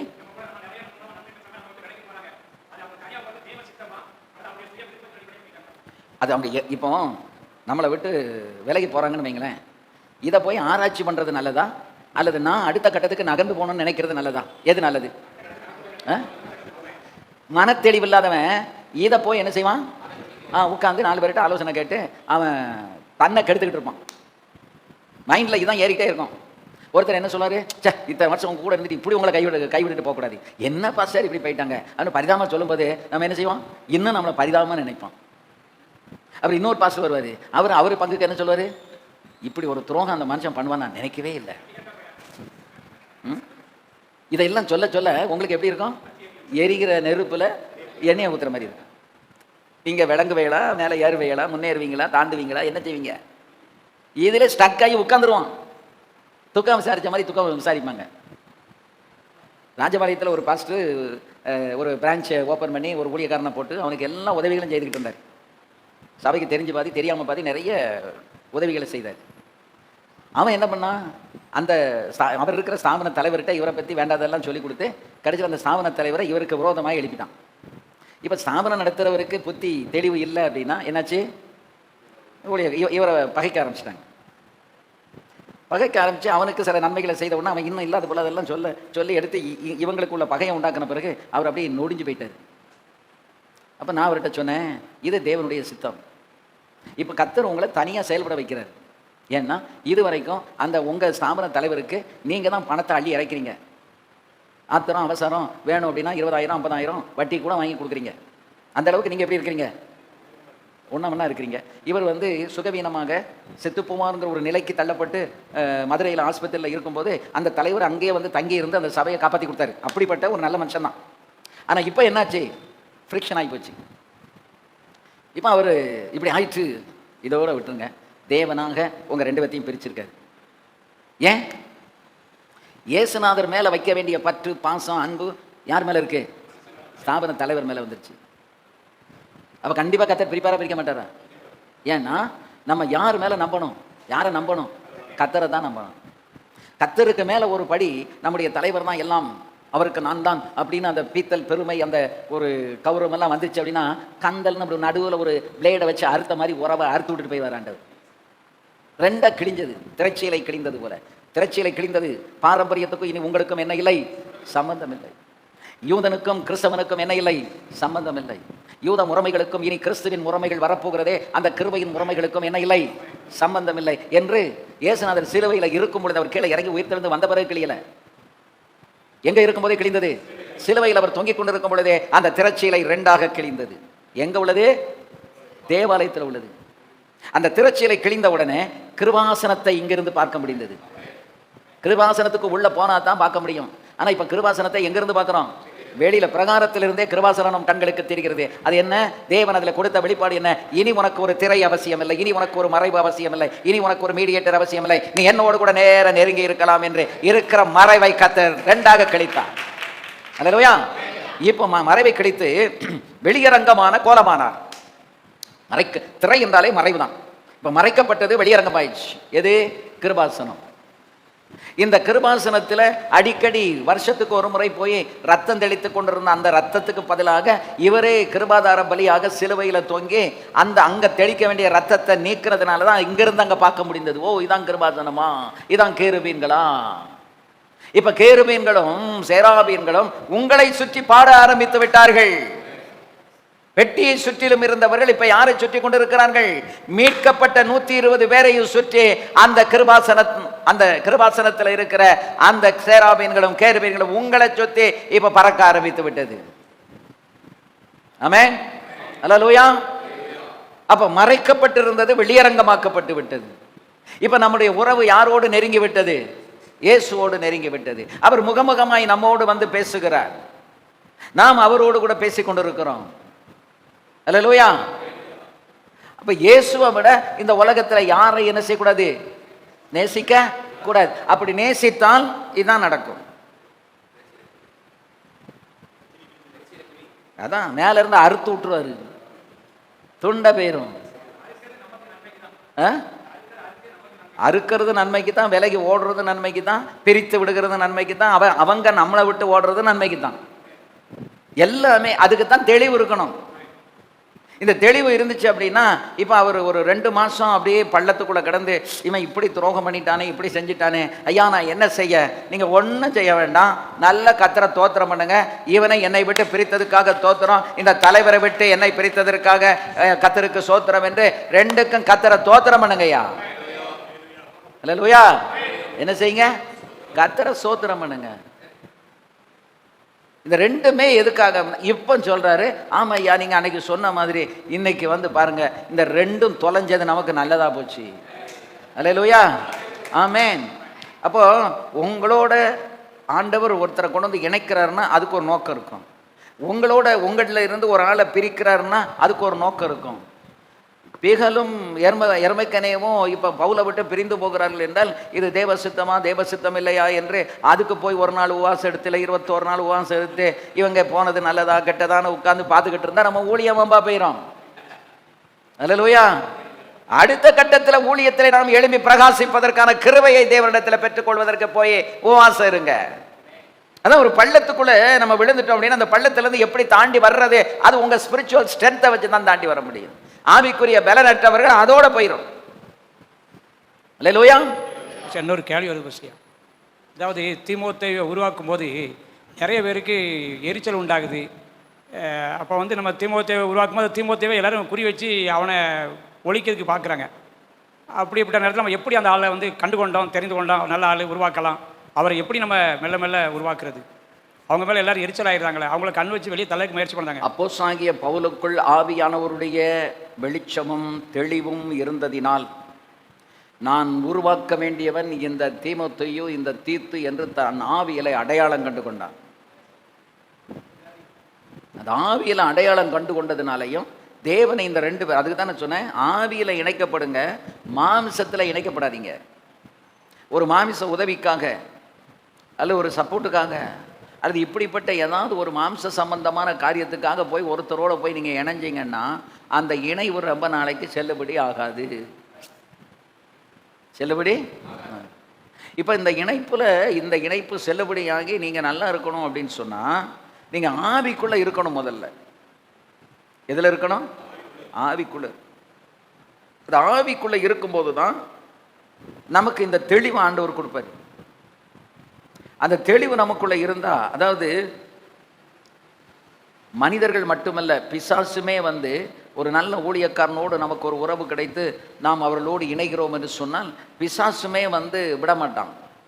ஏன்னா பவுலோடு அந்த காலம் முடியட்டுங்க, இனி எதுக்கு இனி ஒரு தீமோத்தேயு வரணும், இனி ஏன் ஒரு தீத்து வரணும்? விடப்படாது. ஏன்னா அந்த ஆவிக்குரிய ராஜ்யத்தில் ஸ்பிரிச்சுவல் ரெல்மில் இன்னொரு ஆவிக்குரிய ஒரு ஊழியக்காரன் எழும்பி வருவதை விரும்பாதவன் யாரு? பிசாசு. அதனால தெரிஞ்சுக்கிடணும். ஒன்று சங்கிலி போட்டு கெட்டுவான், இல்லைன்னா அத்து விட்டுருவான். அப்போ இன்னொரு நபரை உருவாக்குவது. இப்போ இந்த ஊழியர் கூட்டத்தை 13 வருஷமாக நடத்திக்கிட்டு இருக்கிறேன், 2012 இதில் எனக்கு இருக்கிற போராட்டங்கள் ஏகப்பட்ட போராட்டம். ஏன் இதே ராஜபாளையத்தில் இன்னைக்கு கிட்டத்தட்ட ஒரு 36 பேர், சில நேரம் 40 பேர் வர்றாங்க. ஆனால் ஆரம்பத்தில் இந்த கூட்டத்துக்கு போகக்கூடாது என்று என்ன செய்தார்கள்? ஃபோன் பண்ணி பேசினாங்க. ஒவ்வொருவருக்கும் ஃபோன் பண்ணி இந்த கூட்டத்துக்கு நீங்கள் என்ன செய்யாதீங்க, போகாதீங்க அப்படின்னு பேசுனாங்க. அப்போ அவர் என்கிட்ட வருத்தப்பட்டார். என்ன பாஸ்டர்யா இப்படியெல்லாம், நீங்கள் அதை பற்றி கவலையே படாதீங்க, இதெல்லாம் நம்ம கவலைப்படுறதுக்குரிய நேரம் இல்லை. 10 பேர் அந்த 10 பேரை உருவாக்கிட்டு போயிட்டே இருப்போம். 2 பேர் 2 பேர் நான் ஏன் 2 பேர் வந்தாங்க, ஏன் இந்த மாதம் 5 பேர் வந்தாங்க, ஏன் 20 பேர் வந்தாங்க, நான் கேட்க போகிறதே கிடையாது. ஏன்னா நான் தெளிவாக இருக்கேன். ஏசுநாதர் 12 பேரை வச்சு 3 வருஷம் பேசினார். நான் ஏசுநாதை விட பெரிய ஆளா? சொல்லுங்க. ஒன்று இல்லைன்னு சொல்லணும், இல்லைன்னா ஆமான்னு சொல்லணும். அப்போ ஏசுநாதரை விட பெரிய ஆள் இல்லை. அப்போ உருவாக்கப்படுதலில் எல்லாரும் உடன்பட மாட்டாங்க. அந்த தெளிவு நமக்கு இருக்கணும். 2வது, யாரை உருவாக்கணும்னு கத்த சித்தம் வச்சிருக்கிறாரோ, உங்களுக்கு 1000 வேலை இருந்தாலும் தூக்கி தூர எரிஞ்சிட்டு இங்கே உங்களை நிறுத்திடுவார். இந்த போன ஃபீட்பேக்கில் ஒருத்தர் எழுதியிருந்தார், நான் இன்றைக்கி வரவே முடியாது, எனக்கு அவ்வளவு ப்ரோக்ராம் வச்சுருந்தேன், ஆனால் கத்தர் என்னை கொண்டு வந்துட்டார், நீங்களே ஒரு மரணத்தையே விட்டுட்டு இப்போ உட்காந்துக்கிட்டு இருக்கிறத பார்த்த உடனே எனக்கு ரொம்ப சந்தோஷமாக இருந்துச்சுன்னு ஃபீட்பேக்கில் எழுதியிருந்தார். அதைத்தான் நான் விரும்புகிறேன். தெளிவாக கற்றுக்கொள்ளுகிற 10 பேர் இருக்கிறாங்களா போதும். நீங்கள் இந்த சங்கரங்கோயில் தாலுகாவை கிடுக்கிடுன்னு ஆட்டிடலாம். வளத்தோட வக்கப்படப்புன்னு சொல்லி பெரிய ஒரு கூட்டம் இருந்துச்சுன்னா 4 பேர் செல்லை பார்த்துக்கிட்டு இருப்பாங்க, 4 பேர் வெளியே எந்திரிச்சு போயிட்டு வந்துக்கிட்டு இருப்பாங்க, 2 பேர் ஃபோன் பேசிக்கிட்டு இருப்பாங்க. அந்த கூட்டம் நமக்கு ஒரு இனிமையான ஒன்றாக இருக்காது. அத்தனை பேருடைய அட்டென்ஷனை இருக்குமா? 2.5 மணி நேரம் 3 மணி நேரம் கவனம் தப்பாமல் கத்தரால் அந்த ஈர்ப்போடு கூட அந்த கூட்டம் நடக்கணும். அப்படின்னா ஒரு சின்ன கூட்டமாக இருந்தால் தான் அது இருக்குமே ஒழிய, ஒரு பெருங்கூட்டம் பெத்த பேருக்கு அத்தனை பேரை கூட்டி நமக்கு என்ன தீட்டி ஒவ்வொன்றையும் தீட்டி சரிப்படுத்துறதுக்குரிய கூட்டம் இது. இந்த கூட்டத்துக்கு நமக்கு நிறைய பேர் வந்தால் தான் கஷ்டம். நான் சொல்றது உங்களுக்கு புரியுதா? இப்போ நீங்கள் சேர் போட்டிருக்கீங்க, குமார் ஒரு விசுவாசத்தில் இந்த அளவுக்கு சேர் போட்டிருக்காரு. இப்போ ஆண்கள் பக்கத்தில் கிட்டத்தட்ட நிரம்பிட்டு இன்னும் 2-3 சேர் தான் இருக்குது. பெண்கள் பக்கத்தில் தான் நிறைய கொண்டு, அதுக்கு நீங்கள் தான் ஒர்க் பண்ணணும். நீங்கள் ஜெபம் வேறு ஒர்க் பண்ண, நீங்கள் போய் யாரையும் யாசகம் எடுத்து கூட்டிகிட்டு வர சொல்லலை. ஜெபம் பண்ணுங்க, தேவனுக்கு சித்தமானவர்களை கத்தர் கொண்டு உட்கார வைப்பார். அல்லேலூயா. அவங்க வந்தால் போதுங்கிறேன் நான். இப்போ இன்னைக்கு ஊழியர்கள் கூட்டத்தை கூட்டுறது ஈஸியாக கஷ்டமா சொல்லுங்க? அதான் ஒருத்தர் சொன்னார், எங்கேயோ ஒரு இடத்துல சொன்னார், 100 சோறும் கொடுத்தா வந்துடுவாங்க அப்படின்னாரு. 100 ரூபா கொடுத்தா போதும் வந்துடுவாங்க. நான் எப்பா தயவு செய்து அந்த தப்பை மட்டும் பண்ணிடாதீங்க. ஏன்னா நான் அவங்க 100 சோறும் கொடுக்குற மாதிரி பழக்கிக்கிட்டு இருக்கேன். எங்கள் பாசையா எனக்கு கொடுத்து கெடுத்திருந்தா இன்னைக்கு நான் ஒரு சவல பிள்ளையாக தான் யாரும் இடுப்பிலையாவது உட்காந்துருப்பேனே ஒழிய நான் தனித்து ஓடி இருக்க முடியாது. ஆனால் என்னையும் அப்படி கொடுத்து கெடுக்கலை. அப்படி கொடுத்து கெடுக்காததுனால இன்றைக்கு நான் கொடுத்து ஊழியம் செய்யத்தக்கதாங்க ஆண்டவர் என் கைகளை கத்தர் பலப்படுத்தியிருக்கார், விசுவாசத்தை கத்தர் கட்டி எழுப்பியிருக்காரு. பாஸ்டர், இன்னொரு கேள்வி பாஸ்டர். அதாவது இப்போ ஆவிக்குரிய ரீதியாக தீமோத்தேயுவை பவுல் பெற்று எடுத்து வளர்த்தாரு. நம்முடைய சொந்த பிள்ளைகளை அப்படி வளர்க்கறதுக்கு நம்ம என்ன செய்யணும்? வளர்க்கலாமா, வளர்க்கக்கூடாதா? நமக்கு அடுத்த சொந்த பிள்ளைகளை நரகத்துக்கு போகிறதுக்கு என்ன செய்யணுமோ அதை செய்யலாம். வளர்க்கும்போது அந்த பிள்ளைகளை எப்படிப்பட்ட அவங்க அதுக்கு ஏற்புடையவங்களா இருக்கணும்னா அவங்க எப்படி இருப்பாங்க? சொந்த பிள்ளைகளை சொந்த குடும்பத்தை நடத்த தெரியாதவன் சபையை எப்படி விசாரிப்பான்?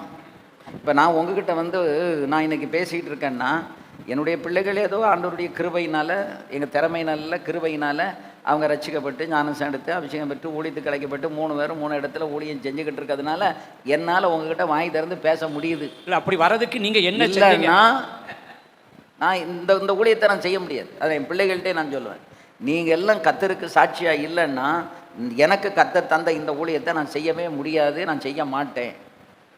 ஏன்னா நீங்கள் இப்போ ஒரு கேள்வி கேட்குறீங்க, அந்த கேள்விக்கு நான் பதில் சொல்லணும்ல.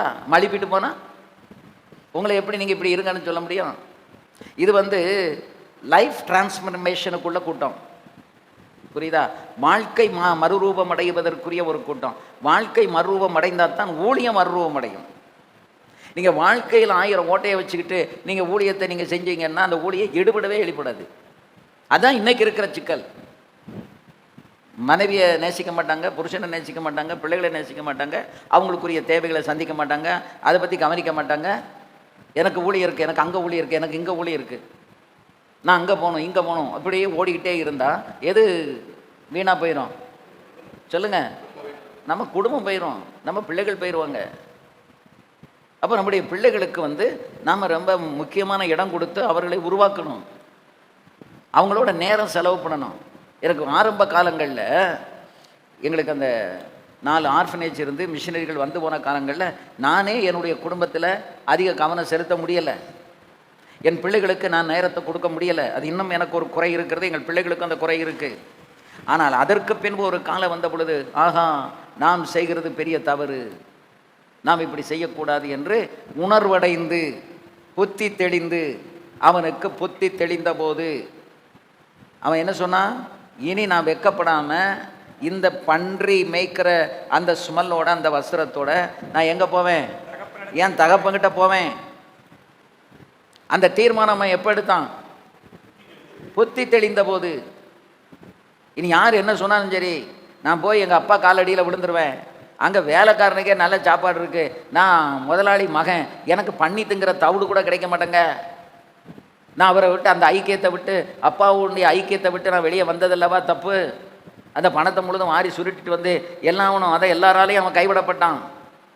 அவன் பணம் வச்சிருந்து பணத்தை எல்லாம் வாங்கி செலவு பண்ணிட்டு அவனை கைவிட்டாங்க. பவுல் எல்லாருக்கும் தன்னை பானபலியாக மார்க்க ஒப்பு கொடுத்து அவரையும் கைவிட்டாங்க. அப்போ இந்த உலகத்தில் அந்த ஆவிக்குரிய சைட்லையும் எல்லாரும் கைவிடுவாங்க, இந்த மாம்சமான சைட்லையும் கைவிடுவாங்க, பணம் இருந்தாலும் கைவிடுவாங்க, பணம் இல்லைனாலும் கைவிடுவாங்க. ஸோ எந்த இலைகளை எடுத்தாலும் நாம் என்ன செய்யப்படுவோம்? சத்தமாக சொல்லுங்க, கைவிடப்படுவோம். அப்போ கைவிடாத ஒருவர், நான் உன்னை விட்டு விலகுவதும் இல்லை, உன்னை கைவிடுவதும் இல்லை என்று சொல்லி நமக்கு வாக்குத்தத்தம் பண்ணினவர் யாரு? அவர் தான் நம்மை அழைத்த நம்முடைய ராஜா இயேசு கிறிஸ்து. எல்லாரும் கைதட்டி கர்த்தரை ஸ்தோத்திரம் பண்ணுங்க பாப்போம். ஹல்லேலூயா. ரிதலமன கந்தரர பௌடரபி அந்தரரபா ஆரபலர பௌடர மிலரி கமன கதார ராதரந்தர துனமிலரி கமன கப கப கப கப ரத லல லல லல லப பக்கப துரபி யாரப கப சிங்கரபலர பௌ ஷபரபலன கதாத தத ரட்டினி ரியார லகத்தர துரபியா ஆ லல லல லல லல லல கமல லல லல லல ககா தத தத தத தத பக்கதா தர தத தர தியா கராத்தியார நிம்மர பல பலர பௌ கபர பலர பௌ கபர பதரப அரபல பலர பௌட ரபில ரிக பாபா ரபல பல பல ரி ஈ அக்கர பலர பௌதி யாரபா அந்தர பௌ ஷவர பல பல பல பௌடி யாரபா அமர பல பல பௌடி யாரபா நல்ல கைகளை தட்டி ஆவியில நேரம் ரிக கக கக கக மிரிபல கமனம ஷவர பல பல பலரபா அரத்தியானா துரபிலா ரக்கம சம்பா ரத தர தர தர தர தீகா தீதா சாவரியாரபா ஷவர பக பக பக பக பக பதர பக பர பர பர அரபல பர பர பர பர பர பர பர பர பர பர பர பர பர பர பர அரபல அரி பல பல பர தமர பர பர ரக பர பர ஷவர பர பர பர பர அத தத அத அத அத ஏ தத தர தீ இக்கர வியாஷந்த விக்கமர மர அம்பர பல விக்கமர மர ஷம்பர பல பல சம்பர பல பர பர. நன்றி ஆண்டவரே, தோத்திரம் ஆண்டவரே, தோத்திரம் ஆண்டவரே, தோத்திரம் ஆண்டவரே. பவுல் சொல்றாரு, எல்லாரும் என்னை கைவிட்டார்கள், நண்பர்கள் உதவியாளர்கள் எல்லாருமே கைவிட்டார்கள்.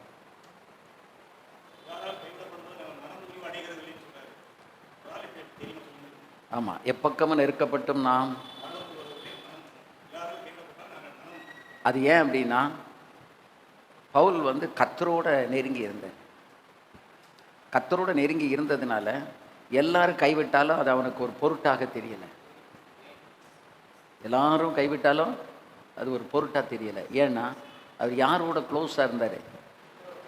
இப்போ நமக்கு பாடம் அதுதான். நீங்கள் மனுஷனை பிரியப்படுத்துறதுக்காக சில காரியங்களை செய்ய போனீங்கன்னா தேவ சித்தத்தை விட்டு விலகிருவீங்க. ஆண்டவர் மேலே வைத்திருக்கிற அந்த ஆண்டவரோடு இருக்கிற ஐக்கியத்தை விட்டு விலகிருவீங்க. கடைசியாக சாத்தான் எங்கேயாவது ஒரு மூலையில் கொண்டு உங்களை உட்கார வச்சிடும். என்னுடைய வாழ்க்கையில் எனக்கு எல்லா சந்தர்ப்பங்களையும் இதை போன்ற நெருக்கங்கள் வாய்ப்புகள் எல்லாம் வந்தது. பாசிட்டிவான வாய்ப்பும் வந்துச்சு, அதே நேரத்தில் நெகட்டிவான வாய்ப்புகளும் வந்துச்சு. ஆனால் எதுக்குமே நான் என்ன கொடுக்கல, நான் இடம் கொடுக்கலன்னு சொல்கிறத விட என் ஆண்டவர் என்னை கிருபையாக காத்தார்னு தான் நான் சொல்ல முடியும். அது என் திறமை அல்ல. எனக்கு நல்ல நல்ல வாய்ப்புகள். அந்த நல்ல வாய்ப்புகள்னு சொல்கிறது என்னென்னா, உலக பிரகாரமாக பணத்துக்கு கவலை இல்லை, வசதிகளுக்கு கவலை இல்லை, அந்த மாதிரி வாய்ப்புகள் எனக்கு கிடைத்தது. ஆனால் அந்த வாய்ப்புக்குள்ளே நான் போக விடாமல் கர்த்தர் என்னை தடுத்தார். ஆமென். அன்றைக்கு நான் அந்த அந்த வாய்ப்பை பயன்படுத்தி நான் போயிருந்திருப்பேன். ஆனால் இன்றைக்கு உங்கள் நடுவில் நான் நிற்க முடியாது. இவ்வளோ ஒரு அனாயிண்டடாக ஊழியத்தை செய்ய முடியாது.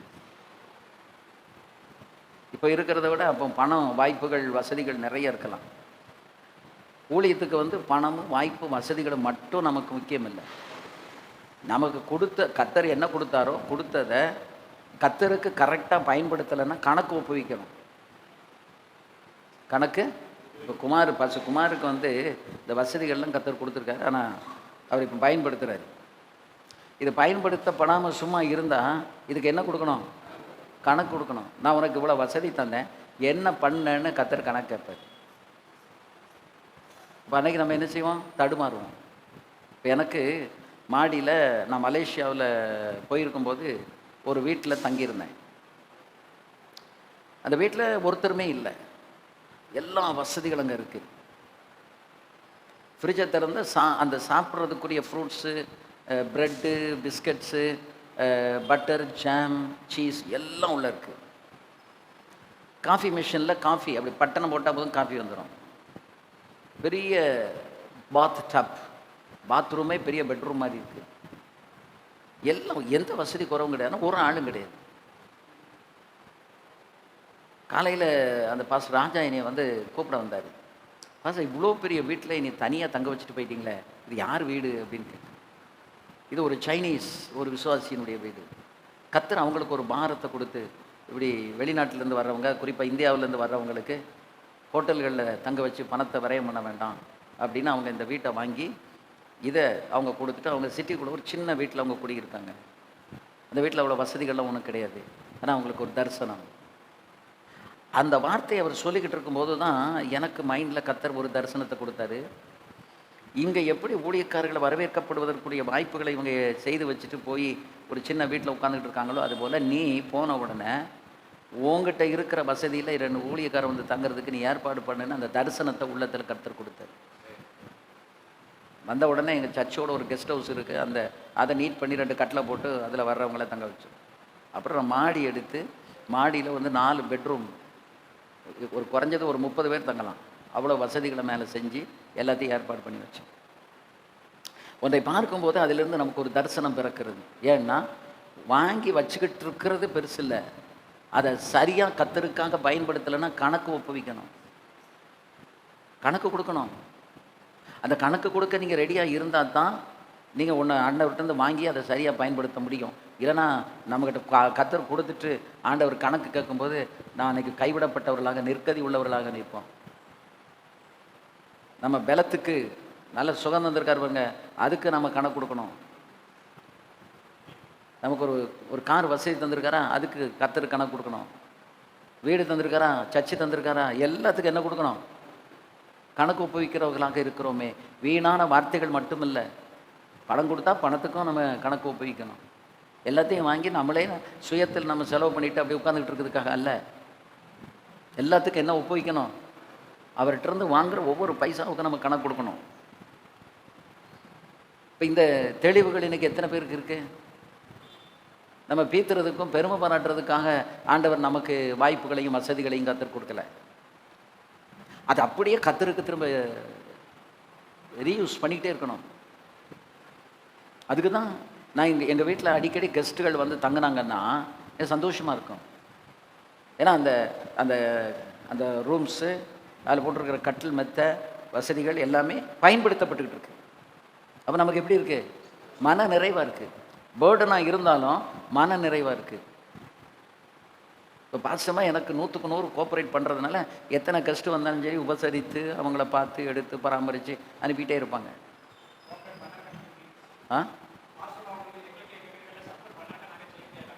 சப்போர்ட் பண்ணலைனாலும் செஞ்சு தான் ஆகணும்.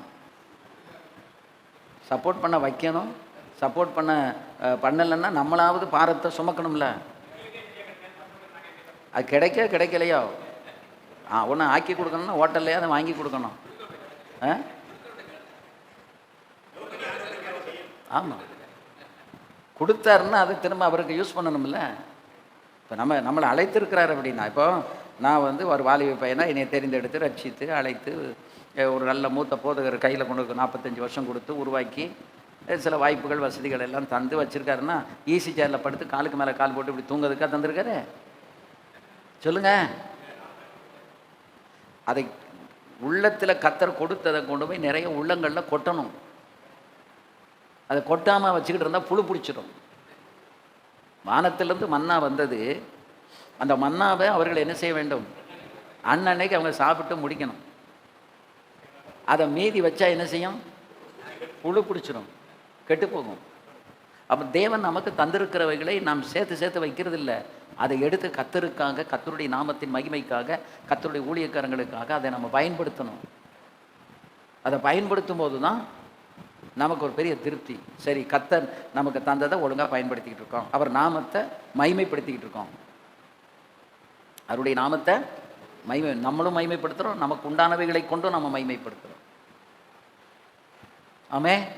இல்லை 2 பேர் இருக்கிறதுக்கு எதுக்கு 6-8 ரூம் வச்சு வீடு எதுக்கு? தேவையில்லைல்ல. எதை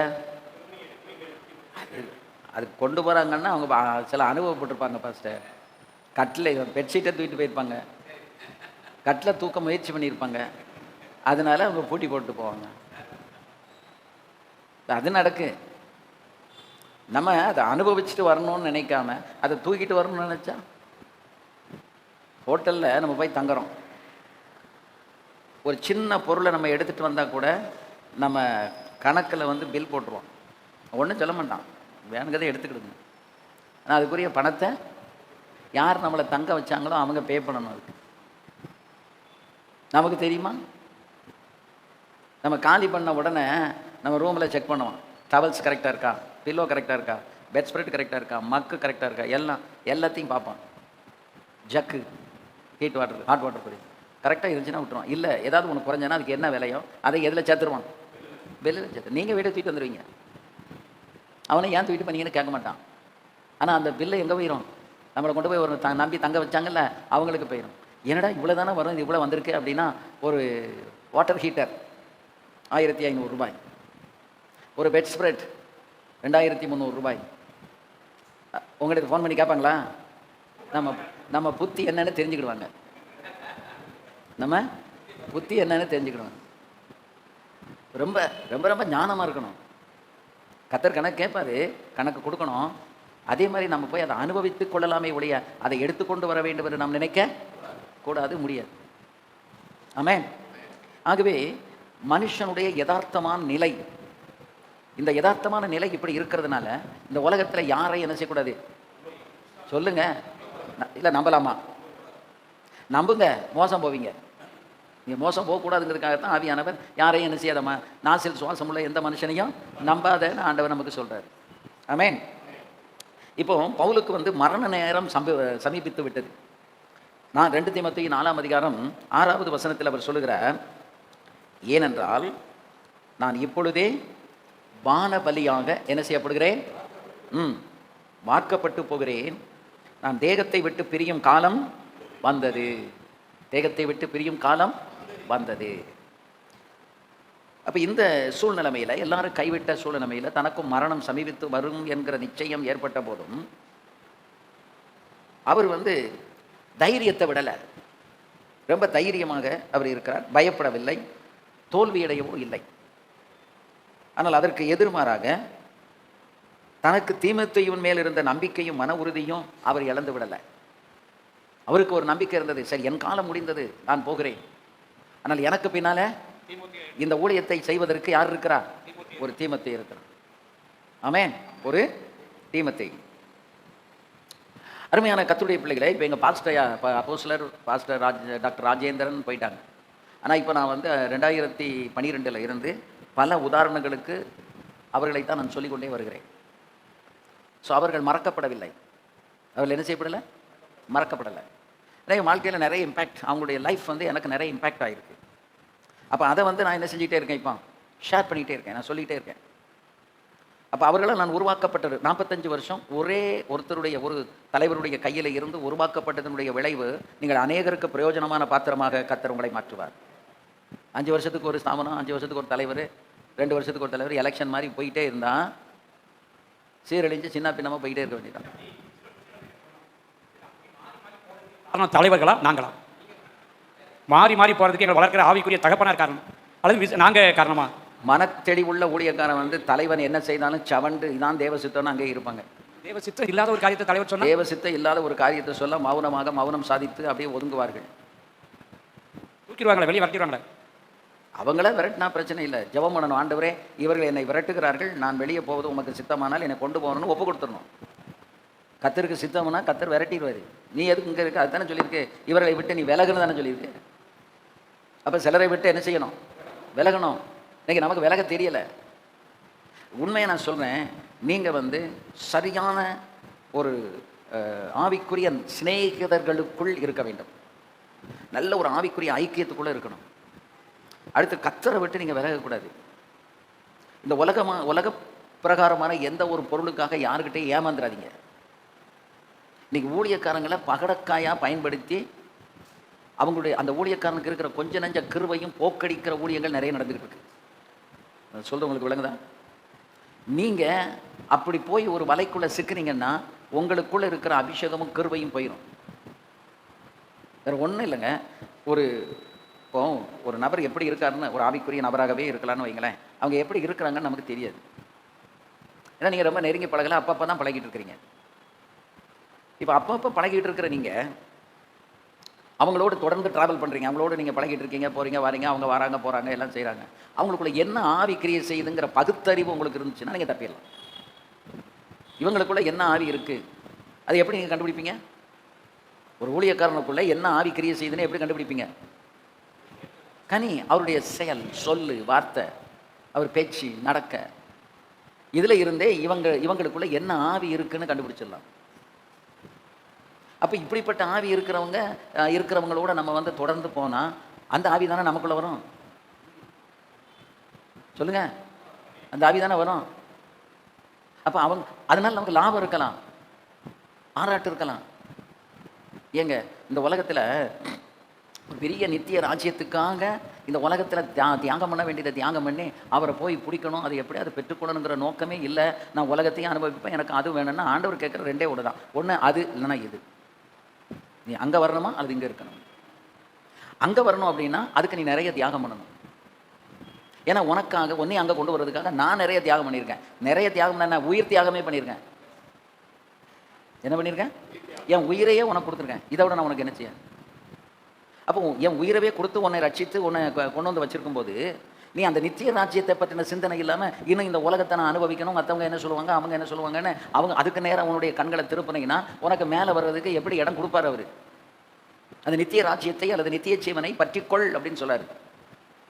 அப்போ அந்த நித்திய ஜீவனை பற்றிக்கொள்றதுக்குரிய மனம் எங்கே இருக்குது? இந்த உலகத்தில் இருக்கிற அற்பமான சில காரியங்களை நம்மளால் விட முடியலை. அப்போ நமக்கு நித்திய ஜீவனில் பங்கு கிடைக்குமா? இடம் கிடைக்குமா? அங்கே ஆண்டவர் நம்மளை கொண்டு போய் நிறுத்துவாரா? அதை நம்ம சிந்திக்கணும்ல. இந்த உலகத்தின் வாழ்க்கை பெருசு கிடையாது. பவுல் வந்து அவ்வளோ மகிமையாக ஊழியம் செய்த மனுஷன் சொல்லாரு, எல்லாரும் என்னை கைவிட்டு போயிட்டாங்க, இப்போ எனக்கு மரண நேரமும் வந்துட்டு, ஆனாலும் நான் தைரியமாக இருக்கிறேன். ஏன்னா அவர் சொல்லாரு, விசுவாசத்தை காத்துக்கொண்டேன், என் ஓட்டத்தை முடித்தேன், இது முதல் நீதியின் கிரீடம் எனக்காக வைக்கப்பட்டிருக்கிறது. அந்த நாட்களில் இருந்த ஊழியர்கள் உபதேசங்களை ஏன் ஸ்ட்ரிக்டாக பிடிச்சாங்க அப்படின்னா அவங்களுடைய நோக்கம் வந்து நித்தியம். இப்போ இருக்கிற ஊழியத்தில் இருக்கிற தலைவர்கள் ஊழியக்காரங்களுக்கு எது முக்கியம் இல்லை? நித்தியம் முக்கியம் இல்லை, அனித்தியம் தான் முக்கியம். இன்னைக்கு 4 பேருக்கு முன்னால் நான் எப்படி ஜோக்கு பண்ணிட்டு அலைகிறது, 4 பேருக்கு முன்னால் நான் எப்படி இருக்கிறது போகிறது, என்னையெல்லாம் பாராட்டுதாங்களா வைக்காங்களா, இதைத்தான் நம்ம இன்னைக்கு பார்க்குறோம். இதனுடைய விளைவு என்ன அப்படின்னா நம்ம கீழே பார்த்துக்கிட்டு இருக்கிறோம், மேலே பார்க்கறதுக்கு நமக்கு வாய்ப்புகள் இல்லை. 10 வருஷம் 20 வருஷம் 30 வருஷம் விசுவாசியாக இருந்துட்டு அல்லது ஊழியக்காரனாக இருந்துட்டு நித்திய ஜீவனை போய் நம்ம சுதந்திரிக்கலன்னா நம்மளை மாதிரி பரிதவிக்கப்பட்டவங்க யாரு? அல்லேலூயா. அந்த வெளிச்சம் கூட இல்லையே, அந்த தெளிவு கூட இல்லையே. வசனம் என்ன அருமையாக சொல்லுது. அப்போ அந்த தெளிவு நமக்குள்ள இல்லை அப்படின்னா இன்னும் நம்ம வந்து கண்சோரிக்கு போன குருடர்களாக தானே இருக்கிறோம். வேதத்தை படிக்கிறோம், அதான் நான் சொன்னேன், கிட்டத்தட்ட 6-7 வருஷம் படிக்கிறாங்க, அவங்க வந்து 15 வருஷம் படிக்கிறாங்க. ஆனால் இன்னும் அவங்களுக்கு எதை பற்றின வெளிச்சம் இல்லை? நித்தியத்தை குறித்த வெளிச்சம் இல்லை, வேதத்தை பற்றின வெளிச்சம் இல்லை. இந்த வேத வசனம் உங்க இருதயத்தில் பழிச்சிட்டால் வசனத்தின்படி நடப்பதற்கு உங்களை நீங்க தியாகம் பண்ணிடுவீங்க, எல்லாத்தையும் தூக்கி தூர எறிஞ்சிருவீங்க. ஏன்னா அந்த வசனத்தினுடைய தெளிவு உங்களுக்குள்ள வந்துருச்சு, வெளிச்சம் வந்துட்டு. அப்ப வசனத்தினுடைய தெளிவும் வசனத்தினுடைய வெளிச்சமும் வந்தா போராடுவோம்ல, அதை சாதிப்பதற்கு, அதை பெற்றுக்கொள்வதற்கு நம்ம என்ன செய்வோம்? போராடுவோம். we will struggle and fight. அதுதான் நல்ல போராட்டத்தை நான் போராடினேன், என் விசுவாசத்தை நான் காத்துக்கொண்டேன். இப்போ இன்றைக்கு நம்ம போராடுறது எதுக்காக போராடுறோம்? அந்த நித்திய ஜீவனை பற்றிக் கொள்வதற்காக. அதுக்கு தான் போராடுறோம். சத்தியத்தை கைக்கொள்வதற்காக, உபதேசத்தை கைக்கொள்வதற்காக. இன்னைக்கு இந்த போராட்டம் வேண்டாம், போராட்டம் இருக்கிற ஒரு வாழ்க்கை எனக்கு தேவையில்லை என்று சொல்லி போராட்டத்தை கைவிடுறதுக்கு காரணம் உபதேசத்தை கைக்கொள்ள முடியல. உபதேசத்தை நம்ம கை கொள்ளணும் அப்படின்னா என்ன உண்டு? நல்ல கவனிங்க, உபதேசத்தை கை கொண்டால் போராட்டம் உண்டு. போராட்டம் இல்லாமல்லாம் ஒன்றும் நடக்காது. 4 பேர்கிட்ட ஏச்சு பேச்சு வாங்காமல் நீங்கள் எல்லாம் ஊழியக்காரியாக இருக்க முடியாது, ஊழியக்காரனாக இருக்க முடியாது. இன்னும் நாங்கள் ஏச்சு பேச்சு வாங்கிக்கிட்டு இருக்கிறோம். அல்லேலூயா. எவ்வளவு தியாகம் பண்ணணுமோ அவ்வளோ தியாகம் பண்ணணும், எவ்வளோ ஓடணுமோ அவ்வளோ ஓடணும், எத்தனை பேருக்கு உதவியாக இருக்கணுமோ உதவியாக இருக்கிறோம், எவ்வளோ பேருக்கு அறிவுரை சொல்லணுமோ புத்திமதி சொல்லணுமோ எல்லாம் செய்கிறோம். ஆனாலும் என்ன செய்யப்படுகிறோம்? நிந்திக்கப்படுகிறோம், சில நேரங்களில் அவமானப்படுத்தப்படுகிறோம். பட் எந்த ஒன்றும் நம்மளை பாதிக்காது. ஏன் பாதிக்காது அப்படின்னு சொன்னால் இதெல்லாம் நமக்கு பொருட்டே இல்லை. சுப்ரீம் கோர்ட் நீதிபதி விஆர் கவாய் மேலே ஷூ வீசினப்ப அவர் சொன்னார், அடுத்த கேஸ் எடுத்து அதை நடத்துங்க, இது நமக்கு ஒரு பொருட்டே கிடையாது, விடுங்க. எவ்வளோ ஒரு ஒரு மெச்சூர்டு மேன். நீதிபதிகள்லாம் இதுக்கு முன்னாலேயும் ஒரு நீதிபதி இருந்தார். அதாவது ஒரு பழமொழி சொல்லுவாங்க, கூறுகட்ட மாடு 7 கட்டு வைக்கல் தின்னு என்ன பிரயோஜனம்? கூறுகட்ட மாடு 7 கட்டு வைக்கல் தின்னு என்ன பிரயோஜனம்? நம்ம ஒரு ஸ்தானத்தில் இருக்கிறோம், ஒரு பதவியை தந்திருக்கிற அப்படின்னா அதை பயன்படுத்தணும். எத்தனை மக்களை நல்வழிப்படுத்தணும், நல்லா கொண்டு வரணுங்கிறது சிந்தனை அந்த உயர் பதவியில் இருக்கிறவங்களுக்கு இருக்கணும். இப்போ நம்ம ஒரு பாஸ்டர்ஸு நம்ம கையில் கத்தர் கொடுத்து ஆத்து மக்களை நல்வழிப்படுத்தி நல்ல நிலைமையில் கொண்டு வந்து நல்ல வைக்கிறதுக்கு என்னெல்லாம் முயற்சி பண்ணணுமோ அவ்வளோ முயற்சி பண்ணால் நம்ம தேவ சித்தத்தின்படி இருக்கணும். தேவ சித்தத்தின்படி இல்லை அப்படின்னா நம்ம செய்ததெல்லாம் என்னாகும்? ஃபெயில் ஆயிரும், தோற்று போயிடும். நமக்கு ஒரே எய்ம் வந்து நித்திய ஜீவன். அதுதான் நம்முடைய மெயின் எய்ம். அப்போ அந்த நித்திய ஜீவனை பற்றி கொள்வதற்கு ஏதுவான அந்த ஒரு காரியத்தில் அவங்க ஈடுபடலை அப்படின்னா நம்ம அவங்களுக்காக உழைத்தது, பிரயாசப்பட்டது எல்லாம் வேஸ்ட்டாக போயிடும். ஏன்னா இன்றைக்கு மனுஷனுடைய நிலை என்ன? உலகத்தில் நல்லா இருக்கணும், 4 பேர் என்னைய பாராட்டணும், அதைத்தான் இன்றைக்கி வந்து மனுஷன் நினைக்கிறான். அப்போ இந்த உலகத்தில் உள்ள ஒரு மேன்மைக்காக நித்தியத்தை நம்ம இழக்க முடியுமா? நமக்கு எது முக்கியம்? இது எனக்கு குப்பப்பா, 70 வருஷம் பலத்தின் மீதுனால 80 வருஷம், அதுக்கப்புறம் யுகாகமாக இருக்க போகிறது நித்தியத்தில் ராஜா இயேசுவோடு கூட இருக்க போகிறேன், எனக்கு இதை பற்றி கவலையே கிடையாது. அதுதான் எனக்கு முக்கியம். அதுக்காக நான் எதையும் விட்டு பிடிக்கிறதுக்கு நான் ரெடியாக இருக்கேன். ஆமென். அதான் பவுலுடைய ஸ்டாண்டப். அப்போ அவர் வந்து தன்னுடைய நம்பிக்கை உறுதியை அவர் இழக்கலை. அவர் அதுக்கு பதிலாக என்ன செய்கிறாருன்னா தீமோத்தேயை ஊக்குவிக்கிறார். அதாவது ஆண்டவருடைய இந்த ஊழியத்தில் வந்து தீமோத்தேயை வந்து அவனை ஊக்குவிப்பதற்காகத்தான் இந்த 2 புஸ்தகங்களை நிறுவங்களை அவர் எழுதுகிறார். அப்போ ஆவியானவருடைய தூண்டுதல் அவருக்குள்ளே இருக்குது. தேவ ஆவியானவருடைய தூண்டுதலால் வருங்காலங்களில் ஜனங்கள் எப்படி இருப்பார்கள் என்று கூறி திரும்பவும் சரியான போதனையின் முக்கியத்துவத்தையும், சரியான போதனையும், உண்மையான ஊழியத்தையும், தைரியமான பிரசங்கத்தையும் வலியுறுத்தக்கூடிய ஒரு ஆவியின் பலன் அவருக்குள் இருந்தது என்றால் அது நம் மெச்சுக்கொள்ளத்தக்கதான ஒரு அனுபவம் அல்லவா? ஆமென். அல்லேலூயா. அது மட்டும் இல்லை, அவர் அதில் எழுதுறது வந்து தனிப்பட்ட முறையில் தீமோத்தேயுக்கு வந்து ஒரு வார்த்தையை கொடுக்குறார். அதான் அதில் நிறைய காரியங்கள். அந்த பேக்ரவுண்டை இப்போ நம்ம பார்க்க வேண்டாம், அதை பார்த்தோன்னா நம்ம மெயின் சப்ஜெக்ட் போயிடும். இந்த 4 வசனத்துக்குள்ளே we find more personal words. தனிப்பட்ட தீமோத்தேயுக்கென்று சொல்லப்பட்ட தனிப்பட்ட வார்த்தைகளை அங்கே நாம் கவனிக்கிறோம். உன்னில் உள்ள, இப்போ உன்கிட்ட இருக்கிற விசுவாசம் வந்து உனக்குள்ளது இல்லைப்பா, இது எங்கேருந்து வந்தது? உன் பாட்டி லோவிசாலுக்குள்ளேருந்து வந்தது, உன் தாய் ஐனிக்கேயலுக்குள்ளேருந்து வந்தது. உன் பாட்டி லோவிசால், உன்னுடைய தாய் ஐனிக்கேயாள். இப்போ அந்த விசுவாசம், இப்போ உன்னில் உள்ள விசுவாசம் உன் பாட்டி, அதுக்கப்புறம் உன் தாய், இப்போ யார்கிட்ட இருக்கு? உனக்குள்ளே இருக்கு. அப்போ இப்போ இந்த பவுல் சொல்லுகிறதான இந்த விசுவாசம் வந்து 3வது தலைமுறையை பற்றி அவர் பேசுகிறது. பாட்டி முதல் தலைமுறை, அம்மா 2ஆம் தலைமுறை, தீமோத்தேயு 3ஆம் தலைமுறை. இப்போ இந்த 3வது தலைமுறைக்கு அந்த விசுவாசம் கடந்து வந்துச்சு. நான் காலையில் காரில் வரும்போது பஸ் ஏசுதாஸ் நானும் பேசிட்டு வந்தோம். ஒரு தலைமுறைக்கு அடுத்த தலைமுறைக்கே இந்த விசுவாசம் போக மாட்டேங்க ஏசுதாஸ், 3வது தலைமுறைக்கு அந்த பாட்டி கொண்டு வந்து சேர்த்துருக்காங்க. எவ்வளோ பெரிய விஷயம். ஏன் போக மாட்டேங்க? ஏன் நான் சொல்லுனேன் ரீசனை, ஏன் போக மாட்டேங்கன்னு நான் சொல்லுனேன். அப்போது உன்னில் உள்ள இந்த விசுவாசம் இது யார்கிட்ட இருந்துச்சு? பாட்டிக்கிட்ட. அதுக்கு பிறகு உன் தாய். இப்போ இந்த இந்த 3ஆம் தலைமுறைக்கு இந்த விசுவாசமும் இந்த உபதேசமும் வந்ததுக்கு காரணம், பாட்டிய மாதிரியே விசுவாசம் உள்ள ஒரு பெண்ணை தீமோத்தேயுக்கு கல்யாணம் முடிச்சு வச்சுருந்துருப்பாங்க. ஒரு குடும்பத்தில் உபதேசமும் சத்தியமும் விசுவாசமும் இருக்கணும்னா அதுக்கு மெயின் அச்சு யாரு? ஆண்களா பெண்களா? பெண்கள். ஒரு கூறுகட்ட ஒரு பெண்ணை கட்டி கொண்டு வந்து வச்சிட்டிங்கன்னு வைங்களேன், ஒரு உபதேசம் இல்லாத விசுவாசம் இல்லாத ஒரு பெண்ணை கட்டிட்டு வந்தால் அவன் ஊழியத்தை கெடுக்கிறதுக்கு செய்வனையே வைக்க வேண்டாம். செய்வனே தேவையில்லை. அவனால் ஊழியத்தில் இப்போ நான் நிறைய பார்க்குறேன். அதாவது ஊழியத்தில் இருக்கிறவங்க, விசுவாசியாக இருக்கிறவங்க எல்லாருக்கும் பொதுவான ஒரு கருத்தை சொன்னால், நம்ம பிள்ளைகளுக்கு திருமணம் முடிக்கையில் நம்ம என்ன செய்கிறோம்? தேவ சித்தத்தை பார்க்குறோமா, மனுஷ சித்தத்தை பார்க்குறோமா? சும்மா சும்மா தேவ சித்தம்னு சொல்லக்கூடாது. தேவ சித்தத்தை பார்த்தா இன்னைக்கு இந்த சீரழிவு இல்லையே.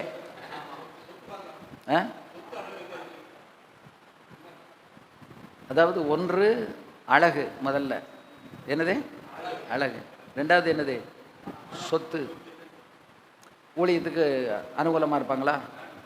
அன்னைக்கே நம்ம நம்பிக்கை அடிபட்டு போயிடுச்சு. நம்ம யாரை நம்பலை? கர்த்தரை நம்பலை. அன்னைக்கே ஆண்டவர் நம்மளை கைவிட்டுருவார். ஏன்னா நம்ம இப்போ கெட்டுற இந்த பெண்ணு வந்து நம்ம பையனுக்கு கெட்டுற பெண்ணோ அல்லது நம்ம பிள்ளைக்கு எடுக்கிற மாப்பிள்ளையோ நம்ம என்ன நினைப்பில் எடுக்கிறோம்? நல்ல வசதியாக இருப்பாங்களா? நமக்கு வசதினா கர்த்தர் நம்ம கூட இருந்தார்னா எல்லா வசதியும் நம்மளை தேடி வந்துடும். நமக்கு என்ன தேவையோ அதை அவர் தேடி தந்துடுவார். நம்ம போய் யார்கிட்ட போய் வாங்க வேண்டாம். பொண்ணு வீட்டில் இருந்தால் அல்லது மாப்பிள்ளை வீட்டில் இருந்தால் வாங்க வேண்டாம். இப்போ அங்கேயே நம்முடைய விசுவாசம், நம்முடைய உபதேசம் எல்லாம் அடிபட்டு போயிடும். அப்போ அங்கே ட்ராக்கை சாத்தா வந்து அப்படியே ட்ராக்கை மாற்றி விட்ருவான். ட்ராக்கு மாறின உடனே அங்கே ட்ராக் மாறிட்டுல, அதுக்கப்புறம் இனி நான் பார்த்துக்கிட்டேன். இனி வண்டி அந்த ட்ராக்கில் தான் போய்கிட்டே இருக்கும். எந்த ட்ராக்கில்? ராங் ட்ராக்கில் மாற்றி விட்டாச்சு. இனி அதில் போய்கிட்டே இருக்கும். இனி சாத்தானுக்கு வேறு, அவனுக்கு வந்து ஒரே கவலை, இவங்க ட்ராக்கில் இவங்க பிள்ளைகள் ஓடிடக்கூடாது. புரியுதா? நம்ம ட்ராக்கில் யார் ஓடிடக்கூடாது? நம்ம பிள்ளைகள் ஓடிடக்கூடாது. அது அப்படியே அவன் சமயம் பார்த்து அப்படியே அந்த லைனை வந்து வேறு பக்கம் திருப்பி விட்டுருவான். அப்போ வேறு பக்கம் அப்படி திருப்பி விட்ட பிறகு அது வந்து ஒரு லைனில் போய்கிட்டே இருக்கும். அதுவும் தண்டவாளத்தில் ஓடிக்கிட்டே இருக்கும். அப்போ நம்ம என்ன நினைப்போம்?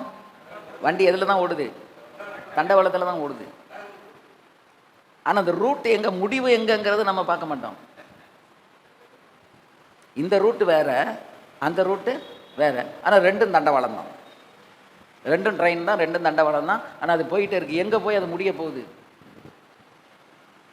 அந்த காலத்தில் இந்த உபதேசத்தை வலியுறுத்தினார்கள். ஆனால் இன்னைக்கு என்ன செய்ய முடியல? உபதேசத்தையே பேச முடியல. உபதேசம்னா என்னன்னே தெரியல. இன்னைக்கு உபதேசத்தை பேசினா உள்வாங்கும் திறன் இல்லை. நான் சேலத்தில் கள்ளக்குறிச்சியிலாம் பேசினேன். த பவர் ஆஃப் அப்சர்வேஷன், உள்வாங்கும் திறன் நமக்கு வேணும். ஒரு காரியத்தை வேதம் சொல்லுது அப்படின்னா அதை எனக்கு என்று உள்வாங்கிக் கொள்ளக்கூடிய திறமை இருக்கணும். அந்த அறியப்பட்ட உலகத்தில் நோவாவுக்கோ கர்த்தருடைய கண்களில் கிருபை கிடைத்தது. ஒரே ஒரு தடவை தான் சொன்னார், நீ பேழையை உண்டு பண்ணுன்னாரு. நீ என்ன செய்? பேழையை உண்டு பண்ணுன்னாரு. அப்போ பேழையை உண்டு பண்ணுன்னு சொல்லி ஒரு தடவை தான் பேசினார். வருஷம் எத்தனை ஓடிட்டு? 120 வருஷம் ஓடிட்டு. நோவாவுக்கு வந்து சந்தேகம் வரல. இன்னொரு முறை கர்த்தர் பேசுவாரான்னு அவன் எதிர்பார்க்கல. இன்னொரு முறை பேசணும்னு எதிர்பார்க்கல. அவருக்கு அந்த தேவன் சொன்னதை குறித்து என்ன வரல? சந்தேகமும் வரல.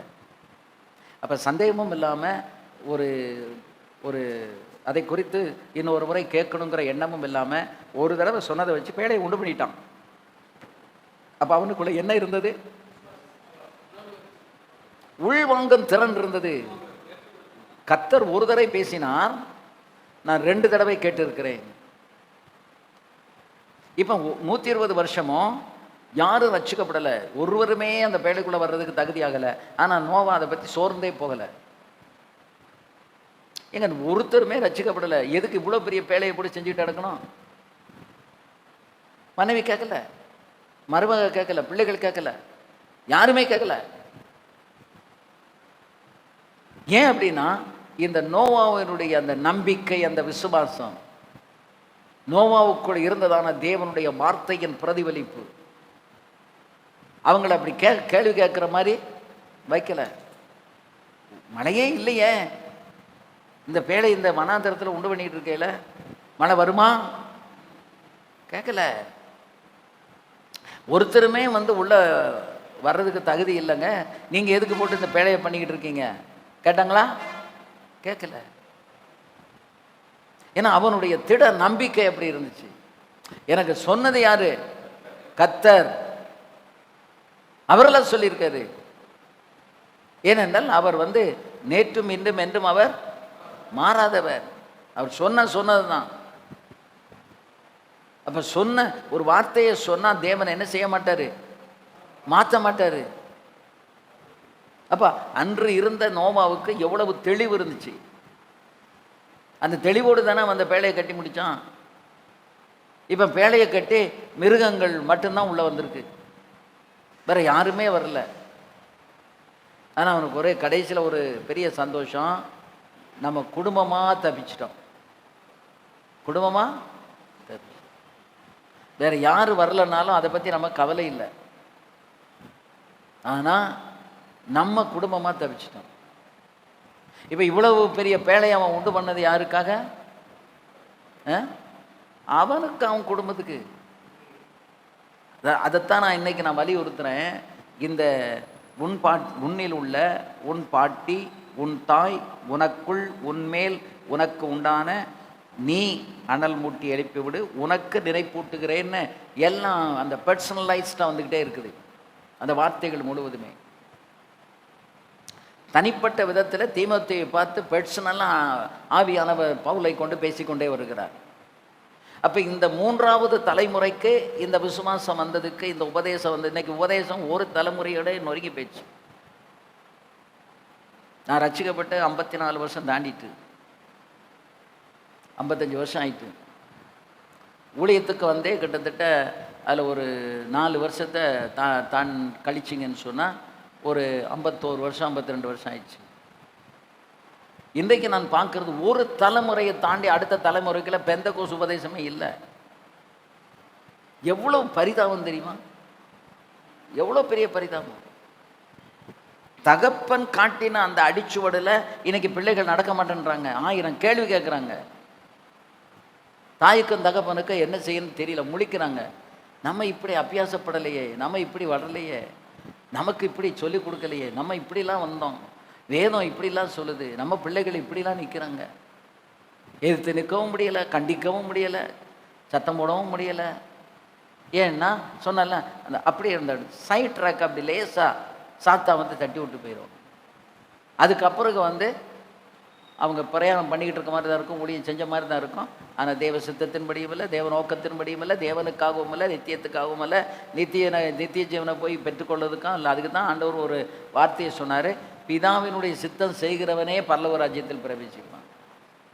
நாம் இங்கே 1000 ஊழியம் செய்வோம். நாம் செய்கிற ஊழியம் பிதாவின் சித்தத்தின்படி இருக்கான்னு இடையிடையே நீங்கள் சோதித்து பார்க்கல அப்படின்னா நீங்கள் செஞ்ச ஊழியம் வேஸ்ட்டு. நான் செஞ்சதும் வேஸ்ட்டு தான். இந்த ஊழியம் யாருக்காக செய்கிறோம்? தேவனுக்காக. அப்போ யாருடைய சித்தம் செய்யணும்? தேவ சித்தம் செய்யணும். தேவ சித்தம் இல்லாமல் செய்யப்படுகிறதும் என்னது தான்? ஊழியம்தான். சிலர் வருஷமெல்லாம் ஓடி உழைத்து ஊழியம் செஞ்சுட்டு முடிவில் பாஸ்டர் நான் ஓடினது வீணோனுங்கிற பயம் எனக்கு இருக்குன்னு சொல்கிறாங்க. நான் ஓடினது அந்த பயம் ஏன் வருது? அவங்களுக்கு இப்போ தெரியுது நம்ம என்ன செய்யலை, நம்ம தேவ சித்தம் செய்யலை அப்படிங்கிறது அவங்களுக்கு திட்டமாக தெரியுது. அப்போ தேவ சித்தம் செய்யலை அப்படின்னா போச்சு, நம்ம இவ்வளோ நாளும் உழைச்சது எல்லாமே போச்சு. எதுக்காக இப்போ ஓடணும்? நம்முடைய எனர்ஜி, நம்மளை ரட்சித்தது, சவுலை ராஜாவாக்கினது எனக்கு விசனமாக இருக்கிறது. சவுலும் ராஜா தான், தாவீதும் ராஜா தான். ஆனால் தாவீது தேவ சித்தம் செஞ்சான். ஆனால் சவுல் என்ன செய்யலை? சித்தம் செய்யலை. சவுலுடைய குடும்பத்தில் ஒருத்தன் கூட மிஞ்சல பாருங்க. ஒரு யோனத்தான் இருந்தானே, அவன் யாரோட? அதுக்கு தான் ஆண்டவர் வந்து யோனத்தானையும் தாவீதையும் இணைச்சாரு. அதுக்கு தான் நான் சொன்னேன், நம்முடைய நட்பு வந்து ஆவிக்குரிய நட்பாக இருக்கணும், மாமிசிகமான நட்பாக இருக்கக்கூடாது. உலக பிரகாரமான ஒரு பெனிஃபிட்டுக்காக, ஒரு லாபத்துக்காக யாரோடையும் போய் ஒரு ஐக்கியம் வைக்காதீங்க. நம்முடைய ஐக்கியம் எதனால் இருக்கணும்? ஆவி. அப்போ யோனத்தானுடைய ஆத்துமாவும் இந்த தாவீதனுடைய ஆத்துமாவும் ஒன்றாக இருந்தது. யோனத்தானுக்கு நல்லாவே சான்ஸ் கொடுத்தார் ஆண்டவர். எப்பா உங்கள் அப்பா வந்து ட்ராக் மாதிரி போயிட்டாரு, ஆனால் நீ வந்து என்ன செய்யாத, ட்ராக் மாறிடாத. ஆனால் அவன் கேட்கல. அவன் எந்த ட்ராக்லேயே போயிட்டான். சரி இவ்வளோ நாள் இருந்துட்டோம், இப்படியே ஓடி முடிச்சிருவோம் அப்படின்னு. அவன் யுத்த காலத்தில் கொலை எண்ணப்படுகிறவனா யோனத்தான்? தாவீதோடு சேர்ந்து தாவீதும் அவனும் அரசாட்சி பண்ண வேண்டியவங்க. யாரு?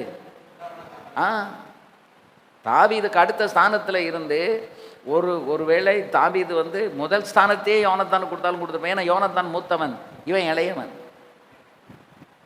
ஆனால் இந்த யோனத்தான் வந்து அந்த ட்ராக்கு மாறி போன உடனே திரும்ப யாரோட இணைய முடியலை. ஒரு தடவை இணைச்சாரு. அன்னைக்கு என்ன செஞ்சிருக்கணும்? சவுல தகப்பன் தான் தூர தூக்கி எறிஞ்சிட்டு யாரோட போயிருக்கணும்? தாவீதோட போயிருக்கணும்.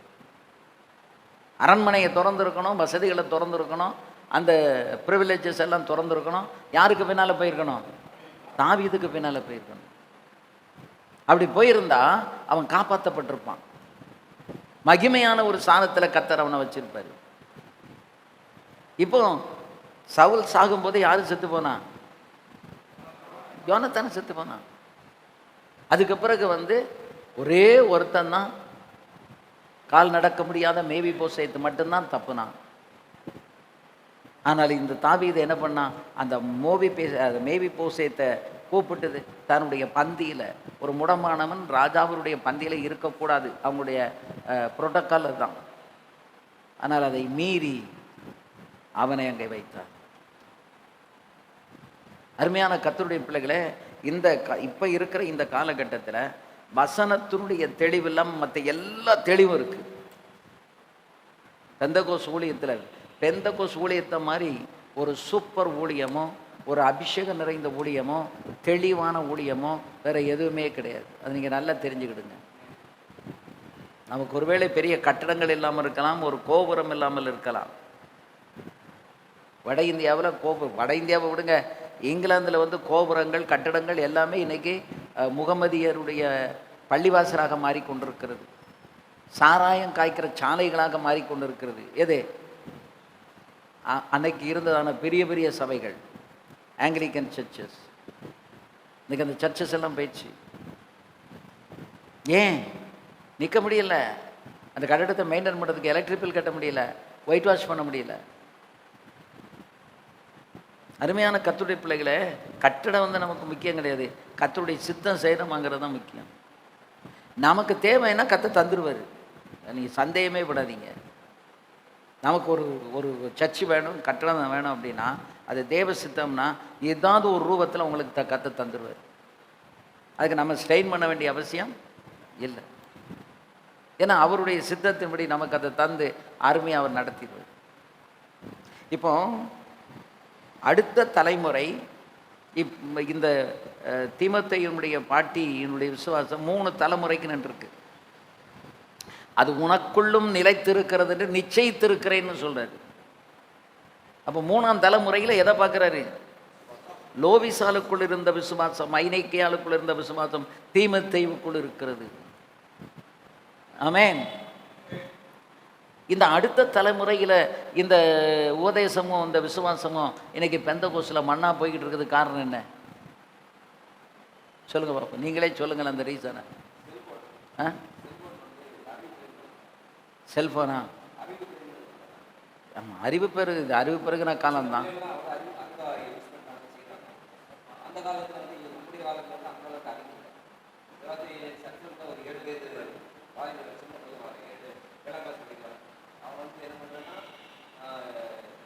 செல்போன் கொண்டு வந்து மைக் கொண்டு வந்து பாஸ்டருக்கு சுத்தப்படுத்துகிற அவங்க அந்த அறிவா செய்யலாம். எனக்கு அந்த அறிவு.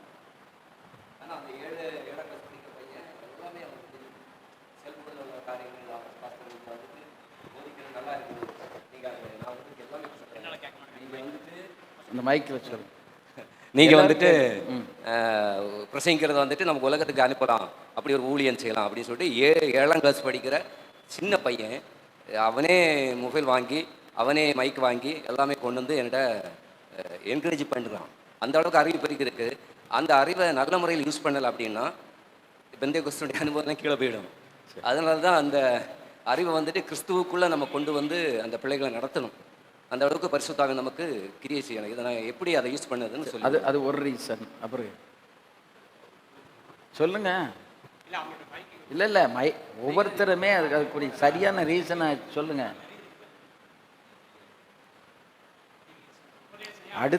அடுத்த தலைமுறைக்கு இந்த உபதேசம், பெந்தகோஸ்து உபதேசம் அடுத்த தலைமுறை வந்துட்டு அறிவு பெருகினால அந்த தானியல்ல சொல்றாரு, அறிவு பெருகும்போது அது ஒரு ரீசன் பாஸ்டர் இருக்குது. ஆனால் அறிவு பெருத்தது ஒன்று தான்.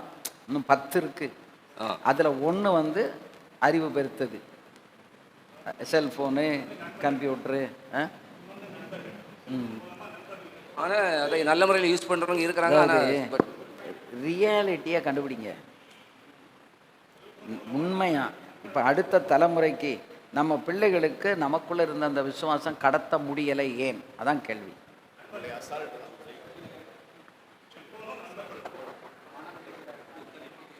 இருங்க, உட்கார்ந்தே சொல்லுங்க.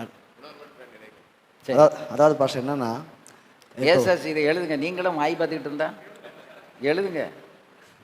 அறிவு பெருத்தது, அதாவது எலக்ட்ரானிக் யூசேஜ்.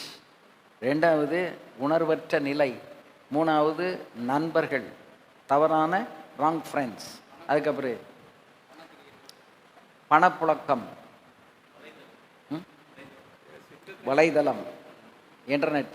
அதாவது பாஷா என்னன்னா, இப்போ தகப்பனார் வந்து ஊழியம் செய்யும்போது விசுவாசத்தின் அடிப்படையிலே ஊழியத்தை செய்கிறாங்க. எந்த மனிதன் எதிர்பார்க்கலை. ஆனாலும் அவங்களோட விசுவாசத்தின்படி செய்யும் பொழுது அவங்க கீழே இருக்கிற அந்த பிள்ளைகளை அதை பார்த்து வளரும் பொழுது மற்ற பிள்ளைங்களை பார்க்குறாங்க, ஸ்கூலில் இருக்கிற ஃப்ரெண்ட்ஸ்களை பார்க்குறாங்க. அவங்க நல்லா வசதி வாய்ப்பாக இருக்காங்களே, அவங்க நினைக்கிறத படிக்கிறாங்க, நினைக்கிறத வாங்குறாங்க. ஆனால் நம்ம அப்பா கிட்ட வந்து அது கிடையாது. கேட்டால் ஜெபம் பண்ண சொல்கிறாரு, இதை மட்டும்தான் செய்கிறாங்க. ஆனால் நமக்கு இது வரைக்கும் பெற்றுக்கொள்ள முடியலையே அப்படின்னு ஏமாற்றம். பெற்றெடுத்த தாய் என்ன சொல்கிறாங்கன்னா, நீயும் அப்பா மாதிரி ஊழியத்துக்கு போனால் இப்படி தான் விளங்காமல் போவ ஒன்றும் இருக்காது. அதுதான் மெயின் ரீசன். அதாவது அந்த காலத்தில் ஏன் கண்ணு முன்னால் 55 வருஷத்துக்கு முன்னால் இதை விட கொடிய தருத்திரம் ஊழியத்தில், இதை விட தருத்திரம், இதை விட கஷ்டம், இதை விட பண கஷ்டம், எல்லாமே இதை விட பல மடங்கு இருந்துச்சு. ஆனால் ஒரு ஊழியக்காரனும் ஒரு ஊழியக்காரியும் தன் பிள்ளைய பார்த்து தப்பி தவறி ஊழியத்துக்கு வந்துடாத அப்படின்னு நாங்கள் படுத பாட பாரு ஒருத்தி கூட சொன்னது கிடையாது. சொன்னதை நான் கேள்விப்படலை. அதை விசுவாசியோ ஊழியக்காரங்களோ தன்னுடைய பிள்ளைகளை பார்த்து அந்த மாதிரி சொல்லலை. அப்படி சொல்லும்போது அவனுக்கு அந்த ஊழியத்துக்கு உண்டான தாகமும் வரமாட்டேங்குது, வாஞ்சையும் வரமாட்டேங்குது, ரட்சிக்கவே பட மாட்டான், உலகத்தை நோக்கி ஓட ஆரம்பிச்சான். அதாவது அடுத்த தலைமுறைக்கு கற்றுக் கொடுக்காம போகிறது. ஏன்னா நம்ம கஷ்டப்பட்டோம், நம்ம பிள்ளைகளும் கஷ்டப்படக்கூடாது, அவங்களாவது ஒரு வேலையில் இருக்கட்டும், நல்ல வருமானத்தில் இருக்கட்டும் அப்படின்னே ஒரு வளர்க்குறதுனால அது மிகப்பெரிய தவறு. அது வந்து கரெக்ட். பிள்ளைகளை வந்து தவறான வார்த்தைகளை சொல்லி கெடுக்கிறதும் தவறு. தம்பி சொன்னது மாதிரி நான் கஷ்டப்பட்டுட்டேன், நீ கஷ்டப்படக்கூடாது என்று சொல்லும். பாருங்க, நீங்கள் பணம் காசு கொடுத்தா பிள்ளைகளுக்கு வேறு விதமான கஷ்டங்கள் வரும். கஷ்டப்படாமல், அதாவது உடைக்கப்படாமல் உருவாக்கப்பட முடியாது. உடைக்கப்படுவதற்கு நாம் என்ன செய்யணும்? ஒப்பு கொடுக்கணும். இப்போ ஈசாக்கை கொண்டு போய் ஆபிரகாம் வந்து எங்கே வச்சான்? பலிபீடத்தில் வச்சான். இன்னைக்கு நாம நம்முடைய பிள்ளைகளை பலிபீடத்தில் வைக்கிறதுக்கு ரெடியாக இருக்கோமா?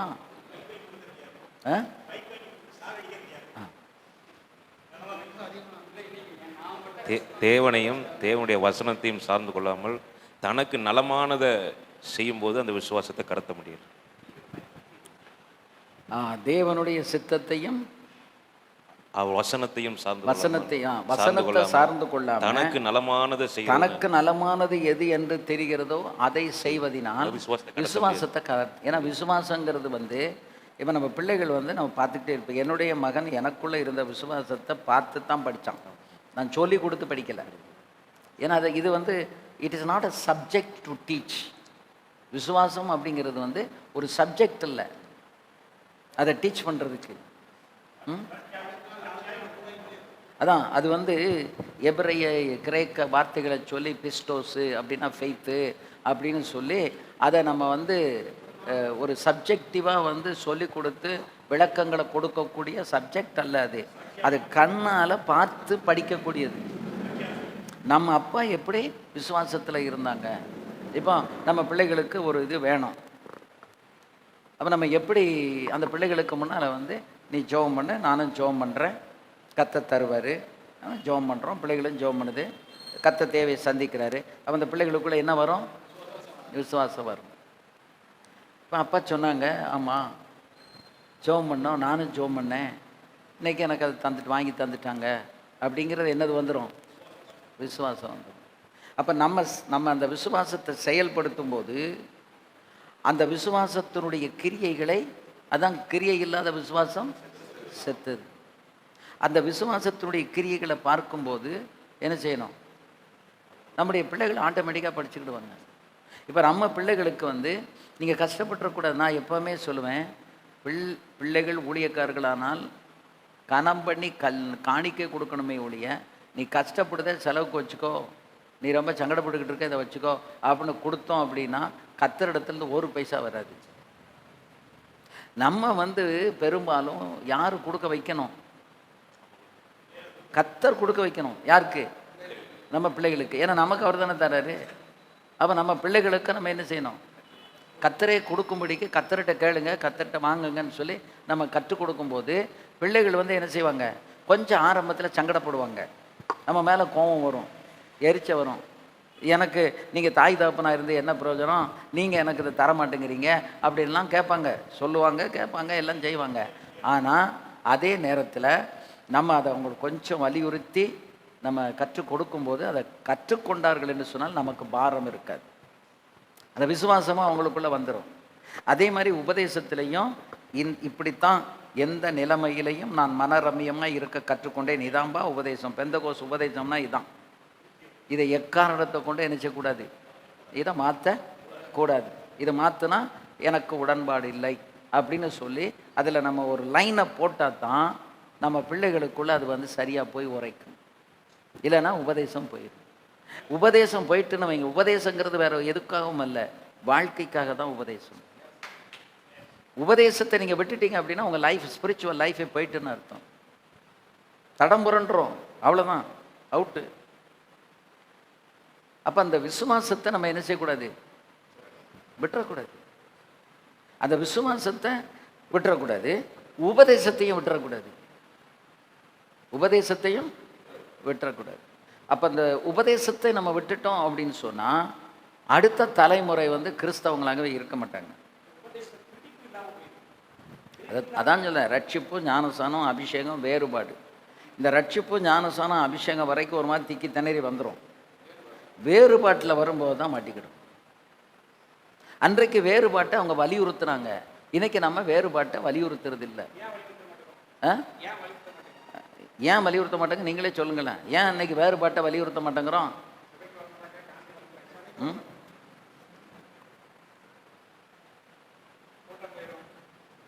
நீங்கள் வேறுபாடை பற்றி நீங்கள் இப்போ வேறுபடுங்கன்னு பேசுனேன்னா, முந்தா நாள் ஒரு கல்யாணத்துக்காக போயிருந்தேன். அப்போ நான் நாமக்கல்லேருந்து ஒருத்தர், இதை கையில் எடுத்து வைங்க, நாமக்கல்லேருந்து ஒரு ஊழியக்காரர் வந்திருந்தார். அவர் கேரளாவிலேருந்து நாமக்கல் மலையடிவாரத்தில் ஊழியம் செய்கிறாரு, ஒரு இந்த ட்ரைபல் பீப்புள் மத்தியில். அப்போ அவர் சொன்னார், இந்த மாதிரி நான் வந்து இந்த உபதேசத்தை வந்து கொஞ்சம் வலியுறுத்துறதுனால சில குடும்பங்கள் வராமல் நின்றுட்டாங்க. நான் அதை பற்றி கவலைப்படலை. ஏன்னா குப்பையை கொண்டு போய் நம்ம குப்பை தொட்டியில் தான் போட முடியுமே ஒழிய குப்பையில் கொண்டு நடு வீட்டில் வைக்க முடியாது. இப்போ பரலோகத்துக்கு நம்ம கொண்டு போகிறது யாரை கொண்டு போக போகிறோம்? மணிகளை தான் கொண்டு போகிறோம். பதர் என்ன செய்யும்? பறக்கடிச்சு போயிடும். அப்போ அந்த மணிகளாக தெரிந்தெடுத்து அந்த மணிகளை நம்ம சேர்க்கணுமே ஒழிய எதை சேர்க்கக்கூடாது? பதரை சேர்க்கக்கூடாதுங்கிறத 20 லட்சம் புருஷர்கள் எகிப்திலிருந்து புறப்பட்டார்கள். கானானில் கால் வச்சது 2 பேர். எண்ணிக்கையை பற்றி கர்த்தர் கவலையே படலை. உத்தமமாய் பின்பற்றின காலேப், யோசுவா. மற்ற எல்லாரும் அவர்கள் அபிசுவாசத்தின் நிமித்தம் என்ன செய்தார்கள்? வனாந்திரத்திலே செத்து மடிந்தார்கள். இந்த திருஷ்டாந்தத்தை யார் சொல்ற? யூதா சொல்றாரு. அப்ப பழைய ஏற்பாட்டில் நடந்த ஒரு காரியத்தை புதிய ஏற்பாட்டில் வலியுறுத்தப்படுகிறது என்றால் அர்த்தம் என்ன? அதை நீ விட்டு விடாமல் கைக்கொள் என்று தானே அர்த்தம். தீர்க்கதரிசிகள், மோசே முதலான தீர்க்கதரிசிகள் போட்ட அஸ்திபாரத்தில் தான் யார் கட்டினா? அப்போஸ்தலர்கள் கட்டினாங்க. இப்போ அப்போஸ்தலர் கட்டின அந்த அஸ்திபாரத்தில் யார் கட்டணும்? நீங்களும் நானும் கட்டணும். நம்ம இப்போ இதில் இருந்து நம்ம விலகிட்டோம் அப்படின்னா அஸ்திபாரத்தை விட்டாச்சுன்னா போச்சு. அஸ்திபாரத்தை விட்டாச்சுன்னா அசையவே வேண்டாம் பாஸ்டர். அஸ்திவாரத்தை விட்டு வேற பக்கத்தில் அஸ்திவாரம் போட்டால் என்ன ஆகும்? அவ்வளோதான், நஷ்டம்தான், கஷ்டம் தானே. அப்போ இந்த இந்த உபதேசம் வேதத்தில் சொல்லப்பட்டிருக்கு. இந்த உபதேசம் ஏன் ஆதி காலத்தில் சபைகள் வளர்ந்தது? மணி மட்டும் இருந்துச்சு, பதர் இல்லை. இப்போ நம்ம சர்ச் க்ரோத் அப்படின்னு நான் படிக்கும்போது 1975 மெகவரன் தியரி ஒன்று தான் சர்ச் க்ரோத் பிரின்சிபிள்ஸுக்கு ஒரு புக் இருந்துச்சு. மெகவரன் ஒருத்தர் எழுதினார். அதுக்கப்புறம் நிறைய பேர் எழுதினாங்க. பீட்டர் வேக்னர் அவர் ப்ரேயரை வலியுறுத்தி எழுதினார், சர்ச் க்ரோத்துக்கு ப்ரேயர் அப்படின்னு. அதுக்கு பிறகு நிறைய பேர் இப்போ சர்ச் க்ரோத்துக்கு நிறைய பேர் என்ன செஞ்சாங்க? புஸ்தகங்களை எழுதினாங்க. இப்போ பைபிள் காலேஜிலலாம் சர்ச் க்ரோத்துக்கு வெவ்வேறு பிரின்சிபிள்ஸை டீச் பண்ணுறோம். இதுக்கு இடையில் நமக்கு ஒரு மைண்ட் என்ன அப்படின்னா, சர்ச்சில் பெரிய கூட்டம் வரணும் அப்படிங்கிற ஒரு எண்ணம் நமக்குள்ள மறுரூபமாயிடுச்சு. என்ன வரணும்? கூட்டம். இப்போ பிசாசு அதை கரெக்டாக பயன்படுத்தி, ரைட், இந்த ஊழியக்காரனுக்கு இரவும் பகலும் எது வேணும்? கூட்டம் வேணும், கூட்டம் வேணும், கூட்டம் வேணும், கூட்டம் வேணும் தான். ஏன்னா ஆத்துமாக்கள் ரட்சிக்கப்படணும், சபைகள் பெருகணும், அதில் எந்த மாற்று கருத்தும் இல்லை. ஆனால் சபைகள் பெருகணுமே ஒழிய ஒரே சபையில் ஆட்கள் பெருகினால் அந்த ஆட்களுக்கு, அந்த விசுவாசிகளுக்கு நம்ம உபதேசத்தை கொடுக்க முடியாது, பர்சனல் அட்டென்ஷன் கொடுக்க முடியாது, உபதேசங்களை சொல்லிக் கொடுக்க முடியாது, விசாரிக்கவும் முடியாது, அவங்களுக்கு ஆலோசனை கொடுக்க முடியாது, பாஸ்டல் கேர் கொடுக்க முடியாது. எல்லாமே ஃபெயிலியர்.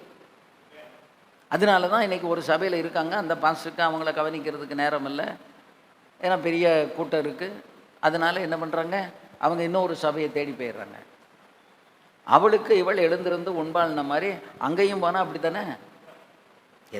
எந்த இடத்துக்கு போனாலும் ஒரு இப்போ எனக்கு ஒரு 300க்கு உள்ளே தான் இருக்கும், 250 அந்த ரேஞ்சில் தான் இருக்கும். இதில் நான் பாஸ்டரம்மா இன்னும் ஒரு அசிஸ்டண்ட் வச்சுருக்கேன், இவ்வளவு பேர் வச்சு இன்னும் 2 பேர் இருக்காங்க. இவ்வளோ பேர் வச்சுமே சரியான விதத்தில் விசாரிப்பு கொடுக்க முடியாமல் திணறுதோம். எத்தனை பேர் இருக்கிற இடத்துல ஒரு 250 260 தான் இருக்கும் கரெக்டாக சொன்னான். மொத்தம் எல்லாத்தையும் சேர்த்தா வேணால் ஒரு 300ன்னு சொல்லலாம். இதுக்கே இவ்வளவு திணறிக்கிட்டு இருக்கோம். இப்போ நமக்கு இதே 1000 பேர் இருந்தால், இந்த 1000 நமக்கு 1000 பேர் வர்றது நல்லது தான். அதுக்கு நம்ம இன்னும் பிரான்ச் பாஸ்டர்ஸை நம்ம உருவாக்குறோம், ரீஜனல் பாஸ்டர்ஸ்னு போடுறோம். ஒரு 5 வருஷம் 6 வருஷம் ஆன பிறகு அந்த ஒவ்வொரு ரீஜனல் பாஸ்டர்ஸும் எதை உடைச்சிட்டு போயிடுறாங்க? இப்போ திருச்சியில் அப்படி தான் உடஞ்சி 4-5 சபையாக போயிட்டு, சென்னையில் அதே மாதிரி தான் நிறைஞ்சு உடஞ்சி அது தனித்தனி சபையாக போயிட்டு. இதுக்கு முதல்ல நான் என்ன சொல்கிறேன்னா, ஒவ்வொருத்தர் கையிலையும் 10 பேரை கொடுத்து நீ சபையை நடத்திக்கோ, நீங்கள் வளர்த்துக்கோ அப்படின்னு சொல்லி கொடுத்தா உடைவுங்கிறதே வராமல் அது பாட்டில் என்ன செய்யும்? சிஎஸ்ஐ உடையுதா? கேத்தலிக் உடையுதா? ஏன் உடையாது? ஒரே சர்ச்சில் அவங்க கூட்டத்தை கூட்ட மாட்டாங்க. 1 கிலோமீட்டர் 1.5 கிலோமீட்டரில் அங்கே ஒரு சர்ச்சை போட்டுருவாங்க. இந்த பக்கம் பார்த்தா அங்கே ஒரு சர்ச். பாளையங்கோட்டையில் திருநெல்வேலி ஜங்ஷன்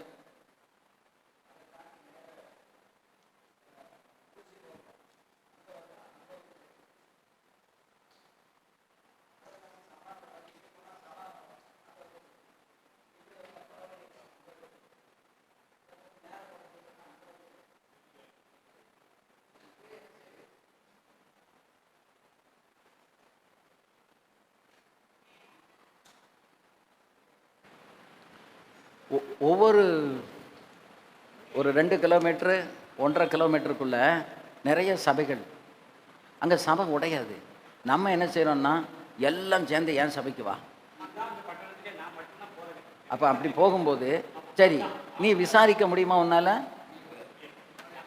பிரச்சனை அப்படின்னா ஏற்கனவே சிஎஸ்சியில் பிரச்சனைகள் வந்தால் அந்த விசுவாசிகள் யார்கிட்ட தான் வராங்க? பெந்தகோஸ் பாஸ்டர். ஒவ்வொரு சிஎஸ்சி குடும்பமும் ஒரு பெந்தகோஸ் பாஸ்டர் ஸ்பிரிச்சுவல் அட்வைஸராக ஆசீர்வாதத்துக்கு தகப்பனாக வச்சுக்கிடுவாங்க. அவங்க வேலை செய்கிறதுனால அங்கேயே இருப்பாங்க, அவங்க இங்கே வரமாட்டாங்க. ஆனால் அவங்களுக்கு ஜெபம் பண்ணணும், அவங்களுக்கு கல்யாணம் அப்படி வந்தால் எங்கள் ஐயர்வாள் வர்றதுக்கு முன்னால் நீங்கள் வந்து ஒரு ஜெபம் பண்ணிட்டு போயிருங்க அம்மா. இது இங்கேயும் இருக்குது. அந்த மயிலாடுதுறை பக்கம் போனால் அங்கேயும் லுத்தரனில் அப்படி தான் வச்சுருக்காங்க. ஆனால் இவ்வளோ தூரத்துக்கு நம்மளை விரும்புகிறாங்க, நமக்குள்ள ஒரு பவர் இருக்குது, நம்ம ஜெபம் கேட்கப்படுது, எல்லாம் இருந்தாலும் நம்மளால் அதை பராமரித்து ஏன் கொண்டு போக முடியலை? அப்போ சில ஃபெயிலியர்ஸை நம்ம அனலைஸ் பண்ணி பார்த்து அதை சீர்படுத்தி சரிப்படுத்தி எழும்பிடணும். ஏன்னா வருகை ரொம்ப சமீபம். இப்போ வருகைக்கு ஆண்டவர் எதை ஆயத்தம் பண்ணிக்கிட்டு இருக்காரு? சபையை வந்து மறுரூபமாக்குறதுக்கு தான் வர்றாரு. அப்போ சபை வந்து கரை திரை முதலானவைகள் இல்லாமல் இருக்கணும். அதுக்கு தான் உங்களை என்னையும் அதுக்கு பாஸ்டராக கத்தர் வச்சுருக்காரு. ஆனால் நம்ம சபையில் அப்படி இருக்கா அப்படின்னா இல்லை. இப்போ நான்லாம் இந்த உபதேசங்கள் எல்லாம் அதை என்ன வந்தாலும் சரி அதை கரெக்டாக பேசிக்கிட்டு வச்சுக்கிட்டு செய்துக்கிட்டு இருக்கோம். ஆனாலும் சில ஆடுகள் தப்பி போய் சிஎஸ்ஐ போய் லாக் ஆயிடுது, கேத்தலிக்கில் போய் லாக் ஆயிடுது. நம்மளால் ஒன்றும் செய்ய முடியாது. அதுக்காக லாக் ஆகிட்டாங்கங்கிறதுக்காக உபதேசத்தை பண்ணாமல் இருக்க முடியுமா? ஆவியானவர் கொடுக்கும்போது வெளுன்னு வெளுத்துடணும். அப்போ தான் துணி துவைக்கப்படும். ஒழுங்காக துவைக்கலை அப்படின்னா அழுக்கு அப்படி தான் இருக்கும்.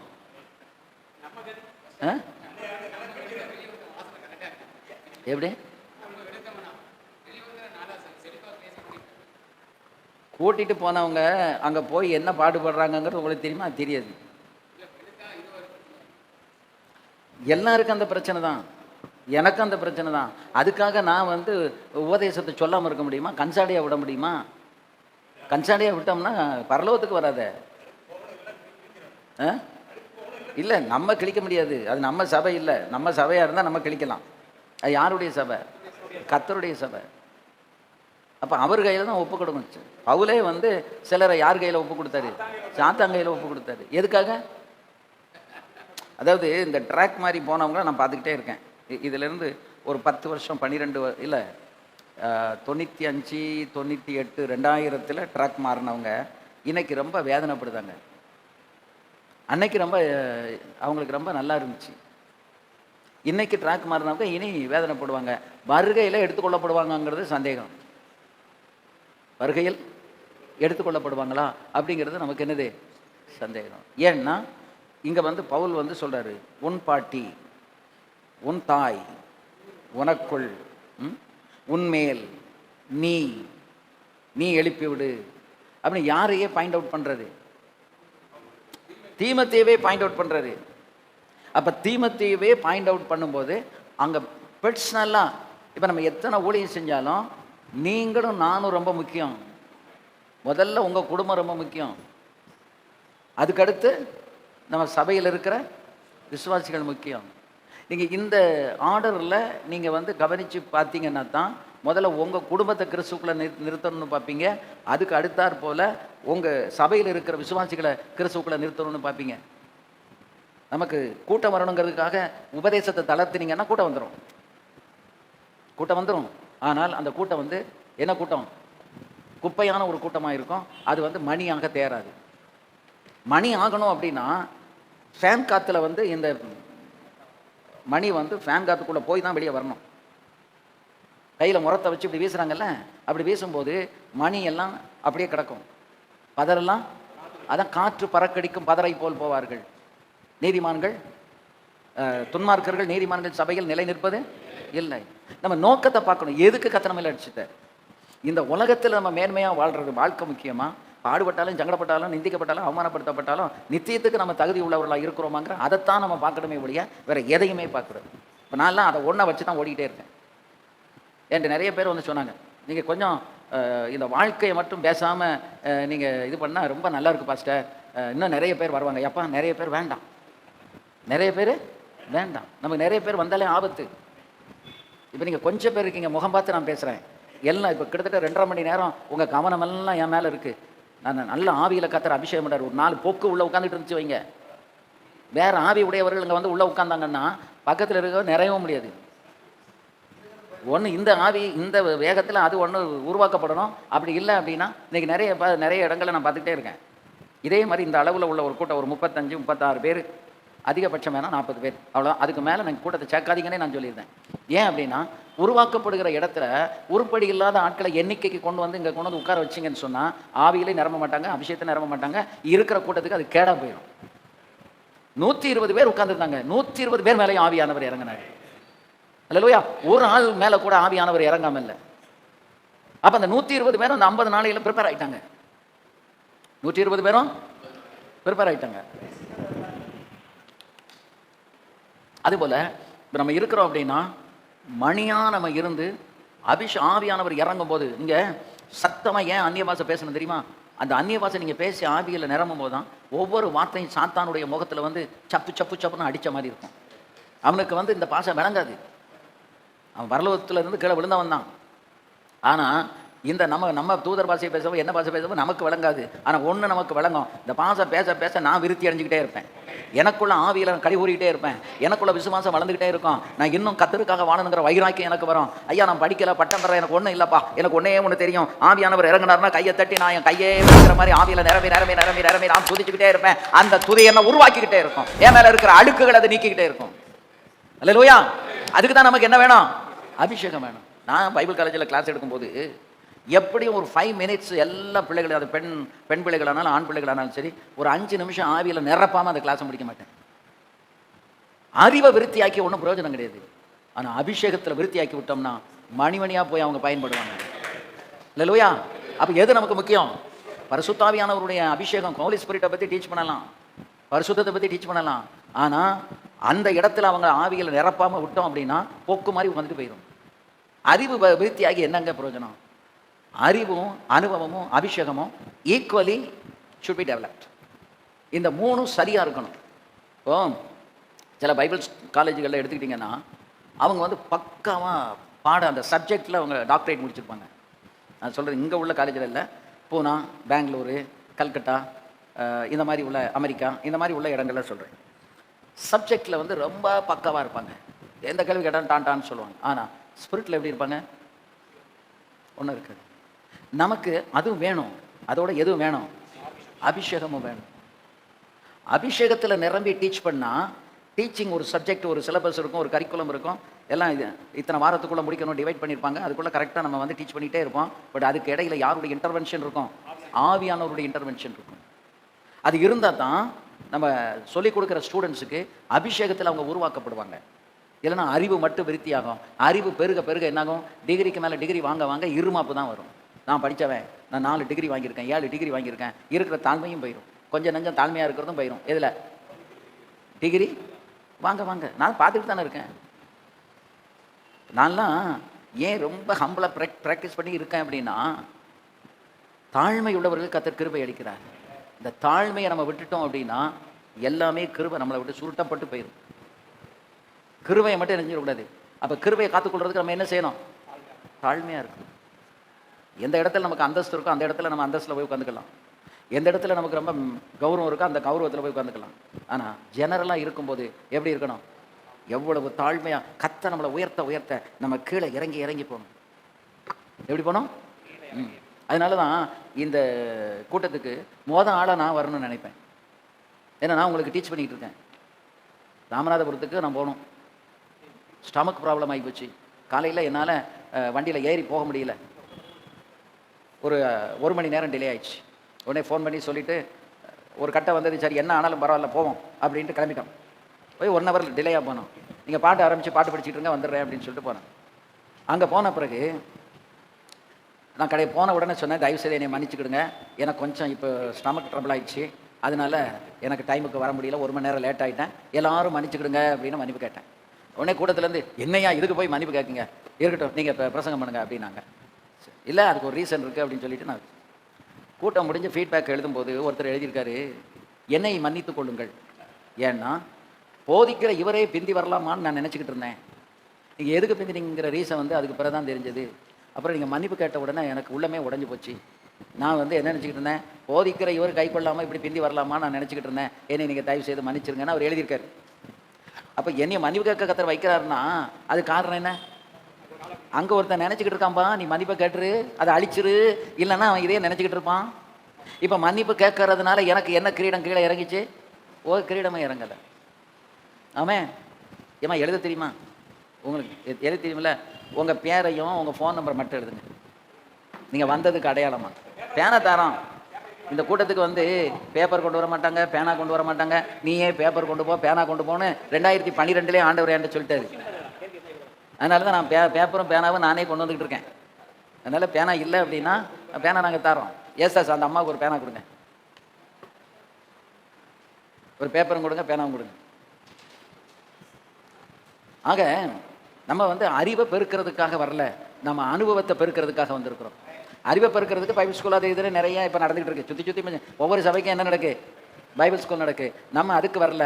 இப்போ இருக்கிற நிலையிலிருந்து ஒருபடி மேலே ஏறுறதுக்கு நமக்கு ஒரு அனுபவம் வேணும். அந்த அனுபவத்தை கற்றுக்கொண்டு சீர்படுத்தி சரிப்படுத்தி மேலே ஏறுறதுக்கு உண்டான வழியை பார்க்கணும். ஏன்னா நம்ம நோக்கம் எது? நித்தியம். அப்போ நம்முடைய ஓட்டம் எதுவாக இருக்கணும்? நித்தியத்துக்கு எதுவாக இருக்கணும். அப்போ இந்த 3ஆம் தலைமுறைக்கு அந்த விசுவாசம் வந்ததே, இன்றைக்கு நம்முடைய பிள்ளைகளுக்குள்ள அந்த விசுவாசம், அந்த உபதேசம் இருக்கிறதா? அவர்கள் இதை கைக்கொள்கிறார்களா? அப்படி இல்லைன்னா அந்த ஃபெயிலியரை எப்படி சீர்படுத்துறது, சரிப்படுத்துறது? ட்ராக் மாறி போயிடுச்சா, டிரைல் ஆயிடுச்சா, அதை எப்படி ட்ராக்ல தூக்கி வச்சு அதை எவ்வளவு அன்பாக அவங்களுக்கு அந்த உபதேசத்தை விசுவாசத்தை சொல்லிக் கொடுத்து அவங்களை எப்படி நம்மை போல கிறிஸ்துவை பின்பற்ற வைப்பது எப்படி? கோவப்படுறதுனாலையோ எரிச்சப்படுறதுனாலையோ சுட்டி காண்பிக்கிறதுனாலையோ அது யாரும் திருத்த முடியாது. வசனத்தின் தெளிவை நீங்கள் கொடுங்க, தன்னால் மாறிடுவோம்.